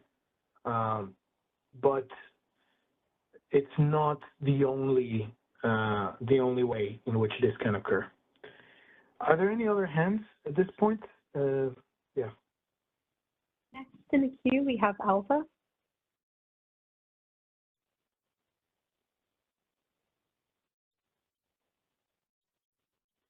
Hello, sorry. This is Alva Spota from PG&E again. I think just on this, I think these examples don't require any kind of behavior on the PMIN or PMAX to Correct. what Kathleen was saying. This could just be correct telemetry, but on the state of charge that would drive this to happen. The CAISO's market model would not allow an instruction that could not be satisfied by the state of charge. But that led me to the thing I've been wondering about was exactly what Kathleen was driving to in before she got to that point, which is, isn't there a shared benefit, or maybe it's even an additional benefit to CAISO from having state of charge information in the market? Because yes, it's a perfectly feasible alternative, and we know that is because it's used for the hybrid model for NGR without SOC to be a market model. And in that case, the NGR would be entirely exposed to any deviations based on its bids. And my question would be why that model isn't actually available, because that would be an easy way to determine whether CAISO is getting more benefit from the model than what is being asserted here. Essentially, the argument that you're making and that DMM is making is that state of charge is a parameter that's entirely to the benefit of the market participant, and that CAISO gets nothing out of. And I don't think that's really the case, even in the case of energy only. Now, I understand that's not the case with regulation, where you have to have information about state of charge just to ensure that you can, you know, depend on the regulation. But I think even in the case of energy optimization, CAISO benefits from having state of charge information, and that includes in real time. And I'm troubled that the whole thrust of this is to say that state of charge is being used by battery owners essentially to eliminate risks that they should be willing to take. Maybe in that case, you should make that other model available, as Kathleen was suggesting, and see whether there are market participants who would rather take that risk and manage their states of charge on their own.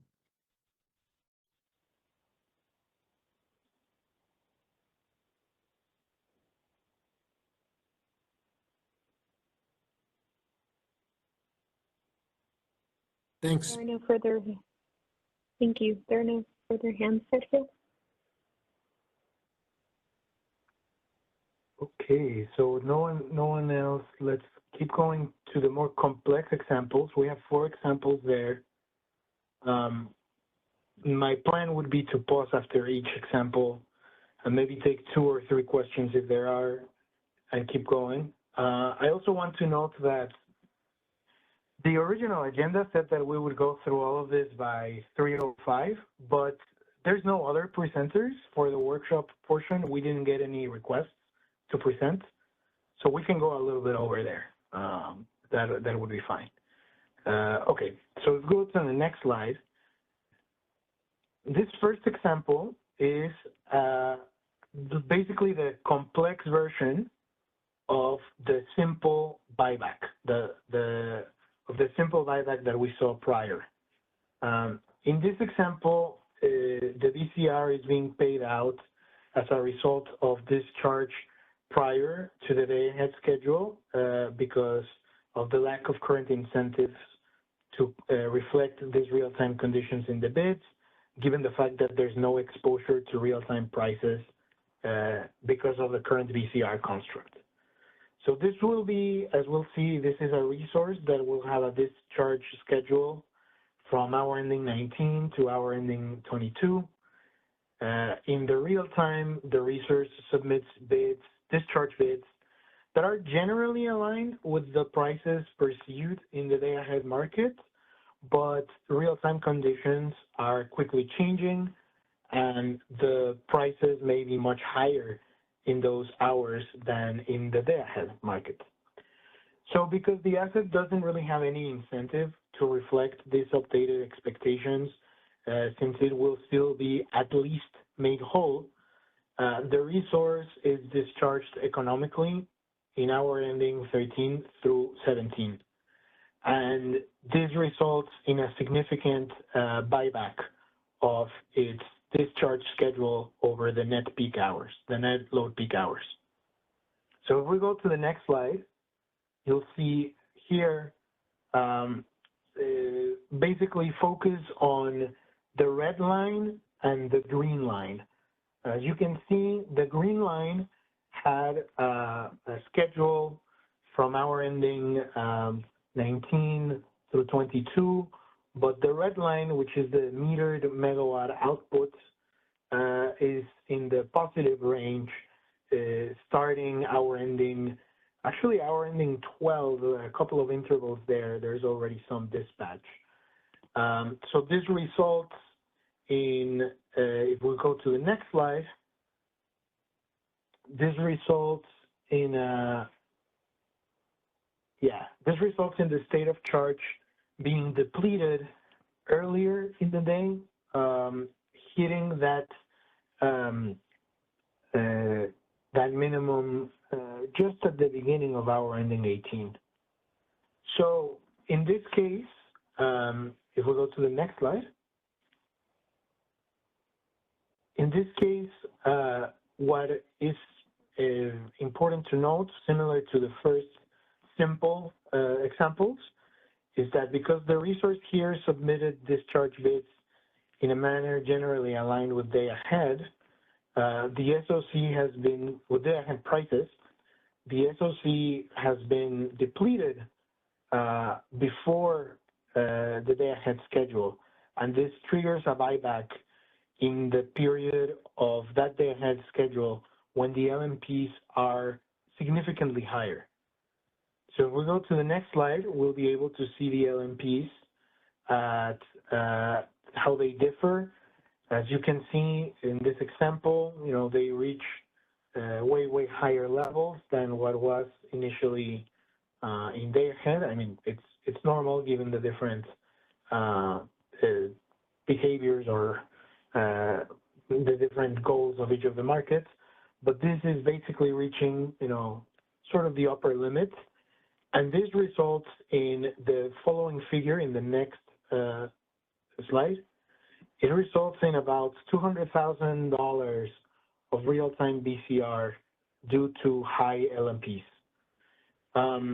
Something to note here, based on, I believe the question was, if I remember correctly, from Don, but yes, this is, net across the day for all the different revenues and bid costs.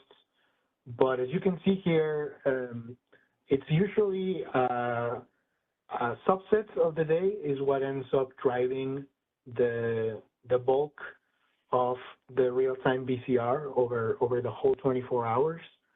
In this example, resulting, as I noted, in around 200K in real-time BCR coming directly from that buyback. I'll pause here. I see one hand raised. Let's try to be efficient with our time here. Yes. Hi, this is Don Trethewey from CISA.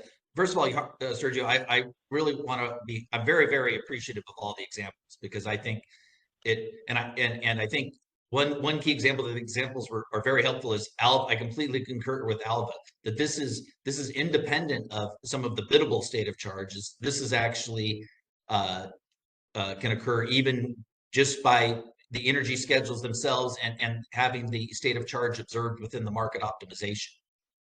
And I think what we're gonna come down to is that the bidding at -150 is obviously looks like strategic behavior to me. If I saw my state of charge going to nothing, and then I all of a sudden change my bids to try to take advantage of that looks like some strategic behavior and stuff. But I think we also need to then weigh that against, we may need to have more bidding flexibility earlier in the day to the extent that you're going to not allow BCR, you may need to provide more bidding flexibility. And I think that the point that, well, what if everybody went to the hybrid resource is an interesting sort of thought exercise that I don't know. I don't think we want to go that far. But the only comment I was going to say is I think we need to be real close on the behavior, and to the extent that we want to we need to then also, to the extent that we're going to really target broadly the behavior, you might have to give more bid flexibility than was currently developed under the current debts. So again, thanks for the examples. This is what we needed from the first call. Thank you, Don. And a quick reply here. First, I totally agree that this can be the result not just of the biddable parameters, as you noted, and was also noted by Alva. There's other drivers too. So thank you for appreciating that. Second, I think a key element to consider, as we move forward, is to think a little bit about how this connects with, for example, what was implemented under the ASSOC constraint, right? Here, the concern is that it could happen not just from a D-rate or from a biddable parameter, but also because prior interval dispatches have impact in future intervals. That is no different from the challenge we saw with ASOC. So that is important to underscore here. And, that dynamic, as it was reflected, considered, and accepted by FERC, is well documented. And finally, when you note maybe we'll need additional bidding flexibility given these challenges, I think the 831 efforts are part of that. Yep. Our commitment to revisit the debt calculation within this initiative following discussion of BCR is part of that as well. So we're not in disagreement there. And, you know, I think that you now can, with these examples, hopefully you can also appreciate why we're thinking about working on this in the sequence we're thinking about it, because this is definitely an issue that merits quick resolution. But thank you for your perspective on. And I would add, one of the difficulties with it actually being in really just the general SOC in the market, none of the other constraints, is that there, you know, this is why, you know, CISA has been pushing very hard for the energy storage enhancements initiative. And, you know, there's bidding flexibility there. You know, you're locked in basically for 135 minutes with your bids where you couldn't even make an adjustment to change it and maintain your SOC. So, and I think the concern also is, you know, it may not just be behavior earlier in the day that caused the SOC issue highlighted here. It could also be something that the CAISO did or the market design limitations that we talked about. But that being said, that's why it's so important that, you know, the Energy Storage Enhancements Initiative was supposed to start the first of the year. It's yet to start. And we've got to look at this problem totally, which is, you know, to the extent that there are market design issues that limit the ability for the storage resources to actually do what you're expecting them to do in terms of managing all of this, that we need to address those too before you can completely take away all of the BCR. So that's why I think the key is on the near term, what can we do to identify obvious behavioral actions that we, you know, again, having a bidding negative 150 is obviously strategic behavior. So can we come up with a simple rule that says, yeah, there may be unwarranted BCR if you bid the same thing as day ahead, like what you showed in wherever they were bidding $10 before, but you know, we can't do any better than that because now we got to start really getting into dissecting what was a market design issue and what was a behavioral issue. But I think we can get to some point where we can all agree. I mean, I can't think anybody should disagree that if someone saw their state of charge going to 0 and then they bid negative 150, that's not strategic behavior and shouldn't get BCR. Yeah, I appreciate the perspective on it, and we'll keep that in mind as we move forward. I think Doug has his hand up. Doug Boccignone for BAMX.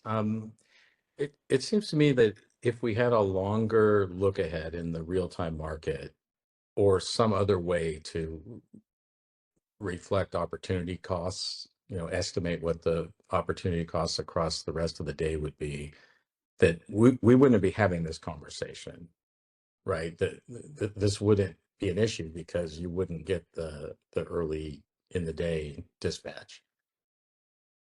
And you know, I know that's not going to get solved anytime soon, but I think we need to put some resources to finding a way to get the real-time market to factor in some fashion, you know, better expectations of what's going to happen over the remainder of the day. Because otherwise it looks to me like, you know, there will be just shifting more risk on the market participants. You know, you have I think a legitimate concern about some potential strategic behavior to take advantage of the current bid cost recovery rules. But if you just push all the risk, you know, eliminate that, you're going to push more risk onto the market participants, and the market participants, I don't think, are in a better position to guess what the market prices are going to be over the remainder of the day than, you know, an entity that has, you know, observations, has information from all the resources, much more information than individual market participants have. Yeah, thank you for the comment, Doug. I do not disagree that having a longer look ahead in the real time would have an impact on the issues we're looking at. But it would also have an impact on other elements of the market as currently constructed that could have present its own set of challenges as well. I'm thinking, for example, MIO, right? But we appreciate, the perspective, because this is definitely a comment that we've heard elsewhere, and we'll continue to think more about that here and in our broader planning. Thank you. Thanks. Next in the queue, we have Grant. Hi, Sergio. Maybe I'm missing something here. I didn't see where in this example your participant had bid 100, a negative 150 for this. So in this example, we did not talk about the bids. So then that's just this what you're showing here then would just be making them whole, right? They're just taking, because they were dispatched early, and they should be on the hook for 200,000. But you're saying, no, the BCR is going to make them whole for that. So they're going to be net zero for that real time. And they should still make what they did from the earlier. Well, no, they'll be, because everything happened in real time, they're just going to be back to net zero. They didn't make anything for the day. So in this example, we are not commenting on whether this is just making them whole or actually providing incremental or additional revenue. But it can't be incremental if they didn't do anything else with their bids. They're simply discharged. But we're not commenting on the bids. There's no. But I'm just saying the example here seems to imply that this resource made an additional 200,000 that it wasn't due. And so far, what you've shown us example, that's not true, right? Can we go back? Yeah, I understand the question, Grant. Can we go back a couple slides? Another one. Another one. One more. Okay, that's it. So the only thing that we're really commenting here on the bids is that their bids in real time were generally aligned with the price from day ahead. So they were giving you flexibility, and we've been through that. I just wanted to clarify that was not additional BCR, because when you first presented I understand.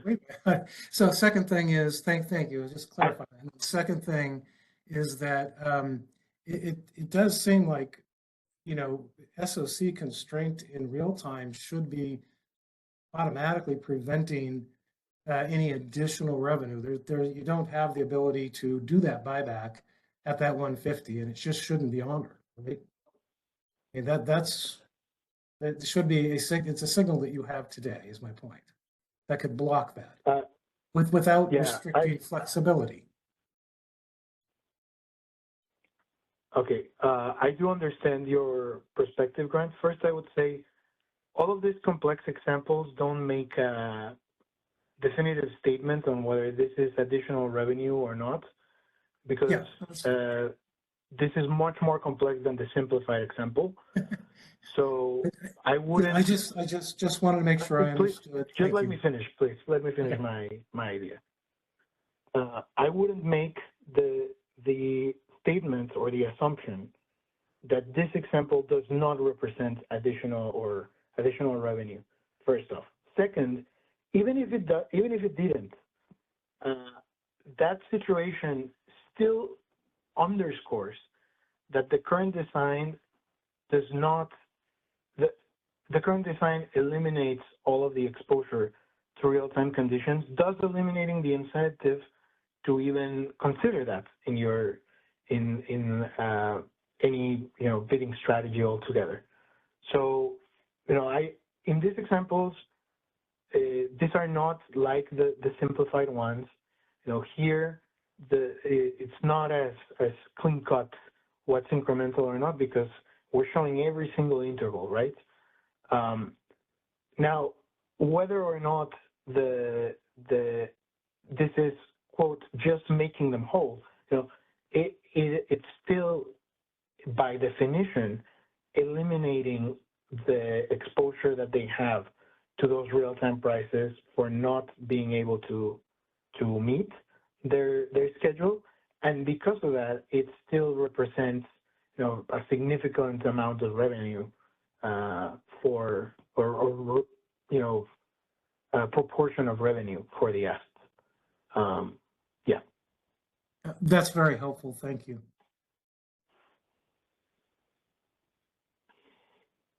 Next in the queue, we have Michael.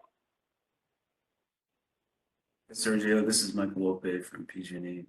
I was just curious if you've observed this phenomenon only when is it primarily occurring when there's real-time price spikes, or on a normal day, you also have these, what you're describing as unwarranted BCR payments.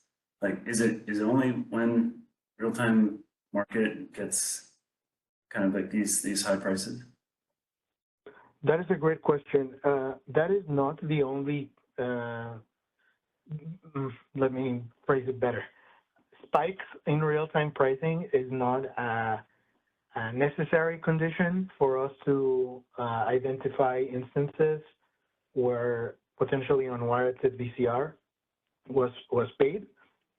That is sort of the case in this first example, but in the next 3 examples, the conditions are a bit different. And one of them, for example, is driven by the use of those biddable parameters of min and max SOC, as well as Kathleen noted. So spikes in pricing, can relate to some of these cases, but there are other ways by which this kind of VCR can be paid, as we'll see.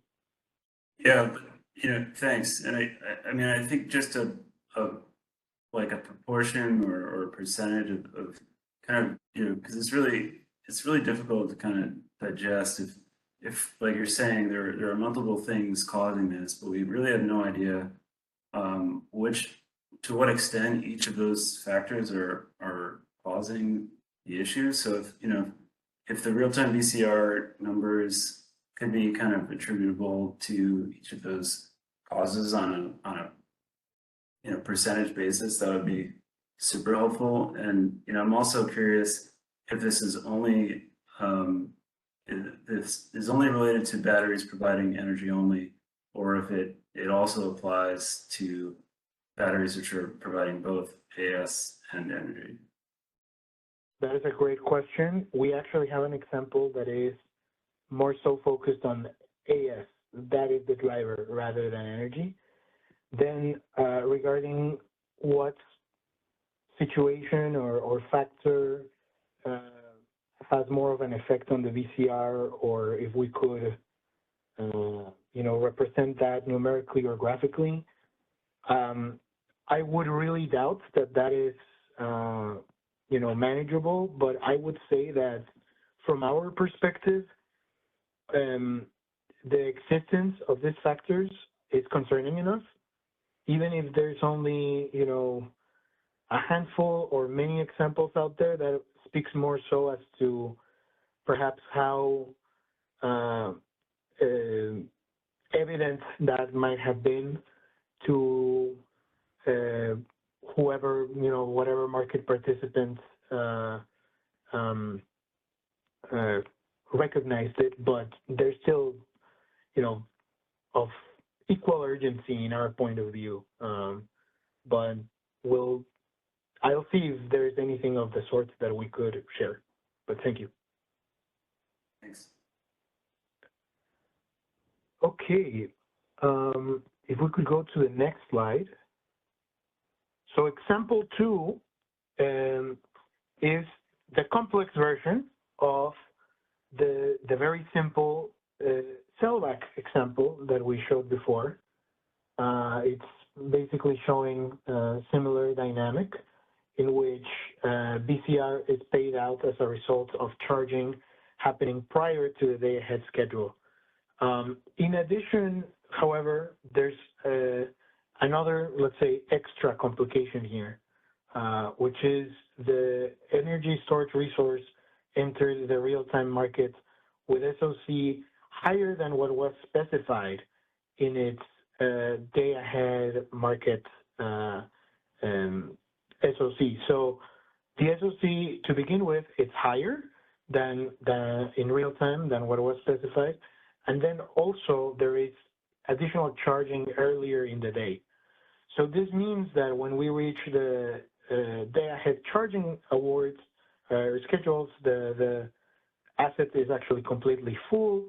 And because of that, further charging is not possible, and this leads to sellback of this charging awards. So if we go to the next slide, you'll see this better. Again, focus on the green line and the red line. As you can see, the red line, it goes to, moving downward from zero.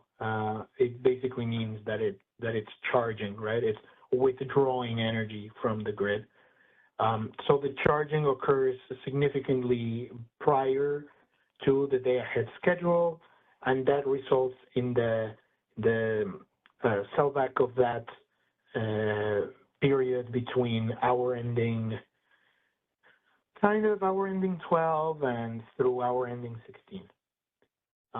If we go to the next slide, you'll see that in the SOC, how the SOC is full around the early afternoon, but you will also see that there is a material difference between the day-ahead initial SOC and the RTD and FMM initial SOCs. If you go to the origin of the graph, you'll see this little red dot. That little red dot was the day-ahead initial SOC, which would have been at zero or at its minimum. But contrary to that, actually in real time, the initial SOC was quite higher.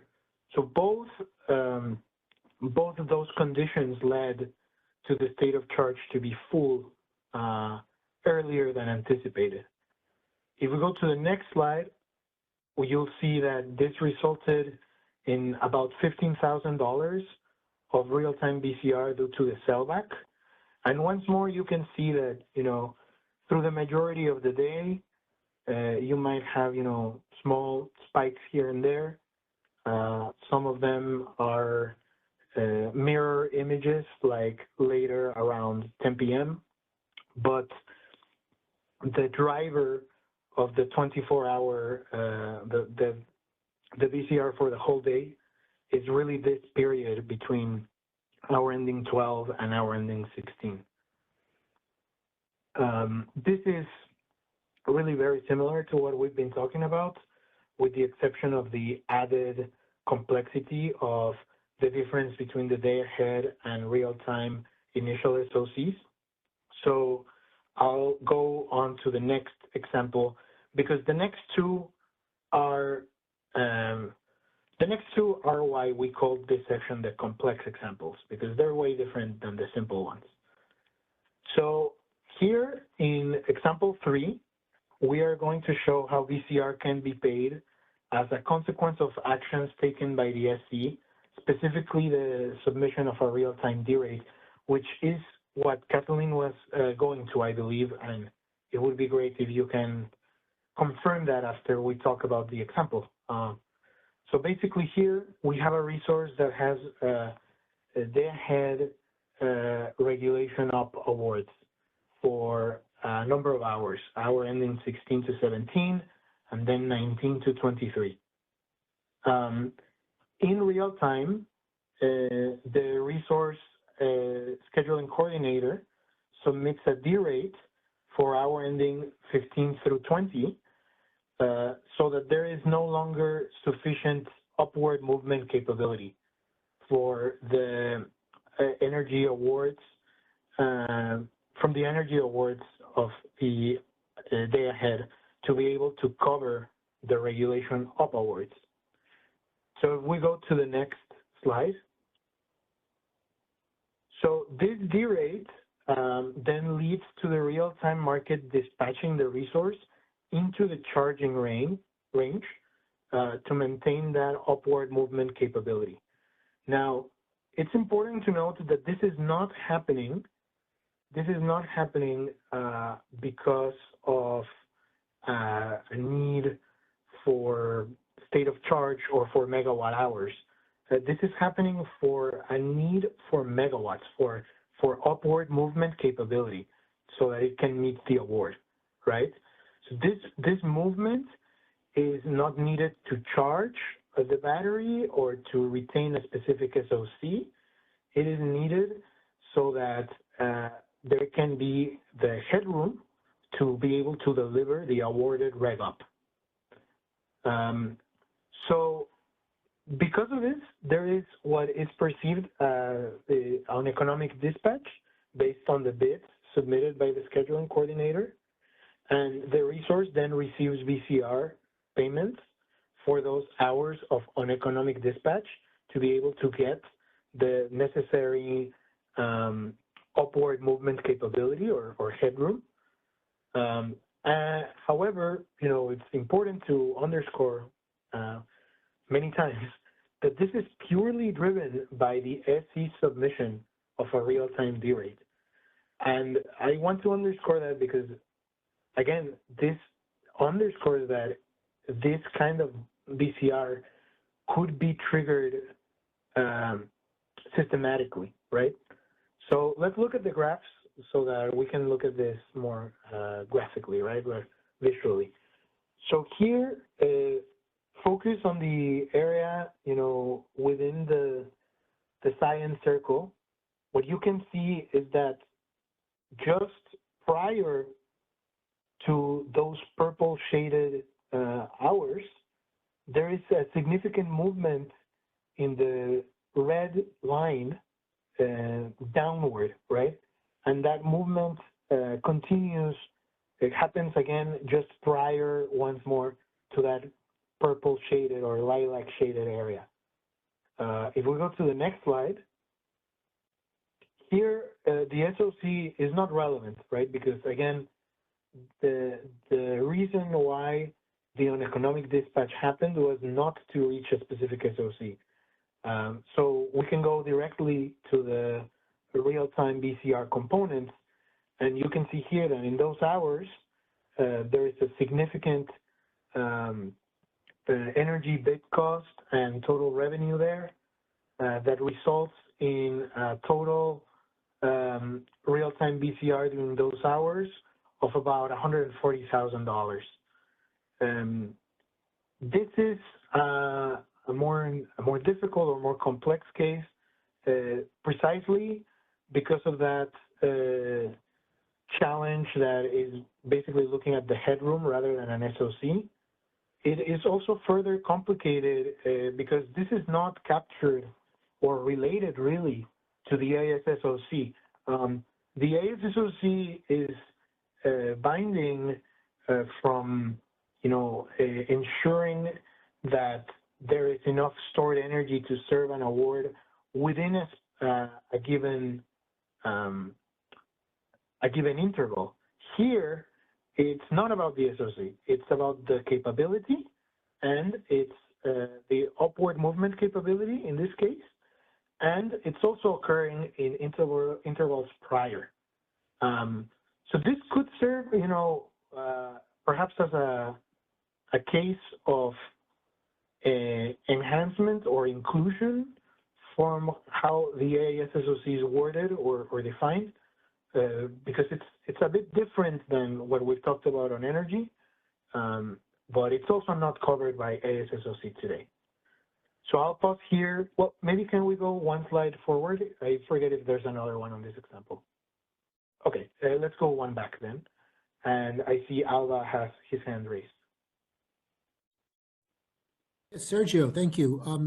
I mean, to me, sort of chiming in with what Don was saying earlier, some of these examples, it seems to me like if you were able to come up with some, and of course we're hearing this, you know, in very short order, but I think identifying cases, for example, a case where a D-rate forces a change in the schedule, and the schedule change is forced by the AES awards, but nevertheless, what's happening is the D-rate on state of charge is forcing a change in schedule. In my mind, that's very consistent with the idea of self-scheduling disallows BCR. And I really sort of wish that the framework had been initially, sort of trying to be consistent with the way that you originally cast disallowance of BCR, which is cases where, rather than the direction you've taken, which is to include a whole host of things which are really, like Don was saying, are the product of market design, and then potentially can be taken advantage of strategically as well. But I think this example is, in my mind, is a pretty clear-cut one where I don't really see it as ASOC so much as just that you've forced the schedule into an uneconomic zone essentially, and so in that sense, it's like self-scheduling. And I would agree that this is an area where there should not be BCR. Thank you for these examples. I really appreciate the detail that you've gone into in presenting these different cases. Thank you all. And yeah, I would just say we know that this has been, this has all been shared and presented, as you said, in very short order. That's why we also thought of adding more of a buffer after this for you all to digest the information too, along with the upcoming paper, and have a bit more time for your comments too. So I appreciate the feedback on the examples, and we'll continue to think about that. I don't see any other hands, so let's go on to the final of the complex examples. So in this example, we'll show how BCR can be paid as a result of a difference in the initial state of charge from what is realized or when we start in real time. That we've touched upon this a bit in the example, complex example number 2. But here, basically, we have a scheduling coordinator submitting an initial day-ahead state of charge that is about 25%. So that allows for some discharge in the beginning of the day and then charging later on. But in real time, the initial SOC is actually way lower, leading to the fact that the first discharge award in the early hours of the day is actually,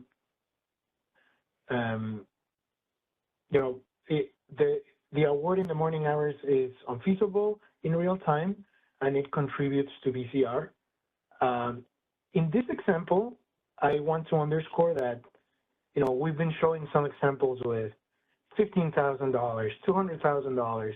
This example results in a more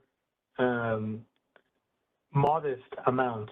However, there is really nothing stopping a scheduling coordinator from replicating that, which is concerning, right? So this could occur significant BCR over time, not necessarily in a single day. So if we move forward, this will show how you can see the day-ahead schedule had this dispatch, the discharge schedule in hour ending 7, but really the metered megawatts show that there was actually no discharge then. In fact, there was a small movement to the charging range in that period. If we move forward to the next slide, you'll see that difference between the day-ahead initial SOC and the RTD and FMM initial SOCs, which, that is really the source of the BCR for those early hours of the day in this example. If we move to the next slide, you'll see how this looks as the VCR components. Over the whole day, again, you can see that this might not have been as material in this circumstance, but we are including it as an example because it is concerning that it could present, you know, an opportunity to be used often. If we go to the next slide, I think that takes us to the end of this section. As I mentioned before, we didn't really get other requests to present today. So it would be good to use the next, let's say, 20 minutes for discussion. If people on the line, stakeholders, have any questions or comments, or if others from the ISO have something else to add or to recap. So I'll pause here in case there's any hands.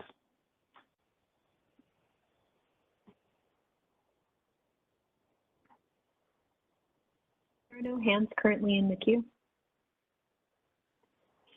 Okay, so people are probably digesting some of this. I have two final slides on our, you know, thoughts on the straw proposal that we'll put out later. You'll see that most of this language is similar to what we talked about last week. Sorry, the last meeting, but I've added a little bit more of detail there. So if we can go to the next slide. This is a bit more clearly the language that we shared in the last meeting, but written out in a more clear fashion. So what we had thought was, you know, revising VCR provisions in a manner that redefines dispatch unavailable due to state of charge constraints in the binding interval as non-optimal energy, which is that whole discussion that James, George, Kathleen, and myself had earlier. That would thus make that energy ineligible for bid cost recovery. The goal would be to identify whether storage resources at the individual resource level, so, you know, each resource, we're not overly simplifying this, we're looking resource by resource, if they can support their awards and schedules in the real-time binding interval. This will be informed by if we go to the next slide, this will be informed by what if a given storage SOC at the start of the binding interval is equal to its minimum or maximum value, then we would have a D-rate or a read rate of that Pmax or Pmin to 0 to capture that the asset is completely full or completely empty. And that would then, you know, reclassify any of the energy associated with buybacks or sellbacks in that binding interval as non-optimal, meaning that it would be excluded from VCR. This would, of course, you know, take into consideration some of the constraints that we are already aware of and that are included in the market, like the ASOC constraint, upper and lower charge limits, and the attenuated SOC constraint. But of course, this language, you know, we're still part of the first workshop, and this workshop has been to socialize these issues, share examples, and basically be able to continue to refine this thinking prior to getting to the straw proposal and issue paper and straw proposal stage. So we definitely welcome any perspective on this. So I'll pause here, and I see there's a couple of hands raised. First in the queue, we have Alpha. Hey, Sergio, I hadn't looked at the slides before, so I think this is a very creative potential approach to the problem. I don't think that you want to talk about derating to zero necessarily, because a lot of the times in the 5-minute market, this is a dynamic. This is something that's happening dynamically in terms of the dispatch taking you to just to the constraint. But possibly one refinement on this would be to sort of set it to a value which minimizes the amount of potential BCR. So come up with a buffer level, and yes, derate to some extent, so that some portion of the potential dispatch is not considered eligible for BCR. But I think there's something here which I think it sounds like it would be consistent with how James had characterized this earlier, that would make it relatively simple to implement. So I just wanted to say this sounds like an interesting direction to go, as opposed to sort of the blanket simply use of a trigger, which was what I had understood you were moving towards previously. So I think this is an interesting. I think it still needs some. You need to consider some more cases, because otherwise I think you're going to find yourself overly constraining the dispatch and finding yourself in infeasibilities when you don't need to. If your only aim is to basically get rid of almost all of it, you don't have to set it to actually to zero. You can potentially look at sort of epsilon, and whatever epsilon should be that allows you to keep dispatching in the 5-minute market, essentially. Yeah, thank you for that, Alba. That is definitely a good idea. If to talk about if we can find that epsilon and agree to that, and we'll keep that in mind. So thank you. In the queue, we have Michelle. Hey, this is Michelle. I have one comment and one question. So I guess folks had asked about the amount of BCR that was attributable, and I'm looking at DMM's comments, and they say a large majority of non-trivial day-ahead BCR payments since January 2022 were driven by participant parameter submissions that had the effect equivalent to self-scheduling. So it seems like there is some information on how these BCR payments are arriving. And then I guess I would also just ask you what the schedule is for these proceedings. I mean, obviously this is really important to us, especially if Order 831 goes into effect. So we're just curious what your schedule is. Yes. So on the first point, we do understand sort of the nature and amount of overall BCR. I think the question was, how much of it comes from not having enough SOC? How much of it comes from specific biddable parameters? I think that is a bit more complex to produce on our end. On the second part, we are targeting getting approval on this from the Board of Governors and the governing body by the end of September. Yeah. Okay, great. Thanks so much. Thank you, Michelle. Next in the queue, we have Mike. Sergio, it's Mike McGuffin from CES.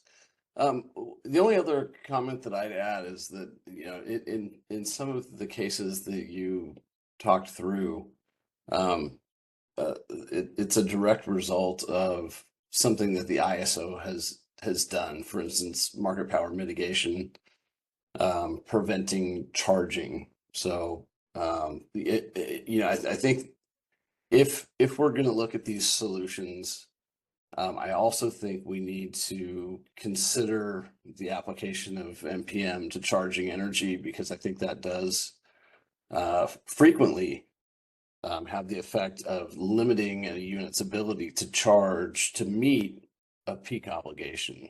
And so punishing a resource, once because mitigation is preventing a cycle, and then again for, being, taking away any potential bid cost recovery on the peak side, Again, they're tied together, and so I think I would look at those, at least consider the removing the charging element from the market power mitigation scheme, because it has the effect of lowering your charging bid. In a case, you may be offering a significantly higher price to charge because you want to meet that day ahead obligation, meet that day ahead peak. Mitigation lowers your charging bid, and then the LMPs clear higher and you don't charge. And so the only way around it is, either self-scheduling or just, not charging and not cycling. Yes, thank you for the feedback, Mike. It would be great if you can, include that, perhaps like an example of that too in your comments later on. There's quite some time now that we moved the schedule, so maybe you can think about that. It would be very useful for us. So we appreciate it, and we'll think about that too. Okay, well, one of the things, Sergio, so just it does seem like the examples that you laid out seem somewhat, I mean, they can happen by chance, or they could be strategic. And as I would just encourage the ISO, where there is that strategic behavior, it seems like it's readily identifiable. Just take action to identify those participants that are abusing the system. Before we go through changes to bid cost recovery, because every time we make a change to bid cost recovery, and this goes back, I said the same thing in 2010. Every time we change bid cost recovery, I think Rahul put it in his comments. It's Jenga. It's kind of the same thing as Jenga, or squeezing the balloon. You create unintended consequences somewhere else because it is so complex, and there are few people that actually understand the underlying details. So I hesitate every time we talk about just making a simple change to BCR, as people might refer to it. There's no simple change to BCR. So, thank you. Yes, we'll take that to heart. Thank you, Mike. In the queue, we have Adam. Yep. Hi, good afternoon. This is Adam Swadley from the Department of Market Monitoring. I just wanted to make one comment. So throughout the discussion today, I've heard a lot of discussion of, good actors, bad actors, addressing, strategic behavior, things of that nature. I think that, these are certainly cases that we are, we want to be aware of and that we want to be responsive to. Similarly, on the cases that are analogous to self-scheduling, I think, we want to be responsive and address those issues as well. I think on a more general note, though, that, kind of a bigger thing that I think Sergio was trying to address throughout the discussion is that it's not just about addressing those cases. There's an element of this that is also about just creating good market design that provides the proper real-time bidding incentives. And the example one that's shown in the presentation here is a good example of that, in that, most of the bid cost recovery on that day actually comes from the revenue side. So it's, not necessarily a case where there were extreme bids in any direction or the other, but it's a case where the real-time conditions were significantly different than the day-ahead conditions, and there should be proper incentives to reflect those changing real-time incentives or changing real-time conditions in bids. And as it stands, those incentives are not there. And I think that's what example one illustrates, and again, kind of gets to that bigger point that it's not just about addressing strategic behavior or, self-scheduling type conditions, but just creating generally good market design that, leads to efficient outcomes. Thanks. Thank you very much for that, Adam. As you said, I really tried to convey that throughout the presentation too, and thankfully you were here to say it in an even more clear way here at the end. So I really appreciate it. Michael?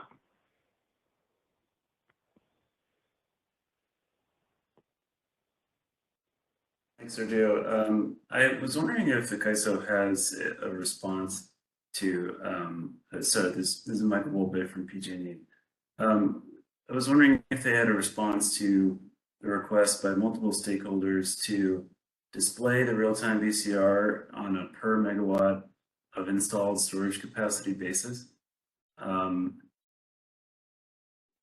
lot of stakeholders really brought up that we're under the largest expansion of the storage fleet is underway, and we really want to see these numbers as a reflection of, is it just an increase in the gross PCR, or is it kind of a per basis? So I was wondering if those slides might be, that data might be represented at some point. Yeah, well, I would just note that those figures were not presented by the ISO. They were part of the DMM presentation on last workshop. We can, talk to DMM if that is something that they can potentially do, but it wasn't really on our end of the workshop, the last workshop, but we can think about it and see if that is something that could be done. But presumably, I mean, in looking at the data, is it kind of, in your opinion, or how does it look on your end? I wouldn't venture to answer that at this point. Yeah.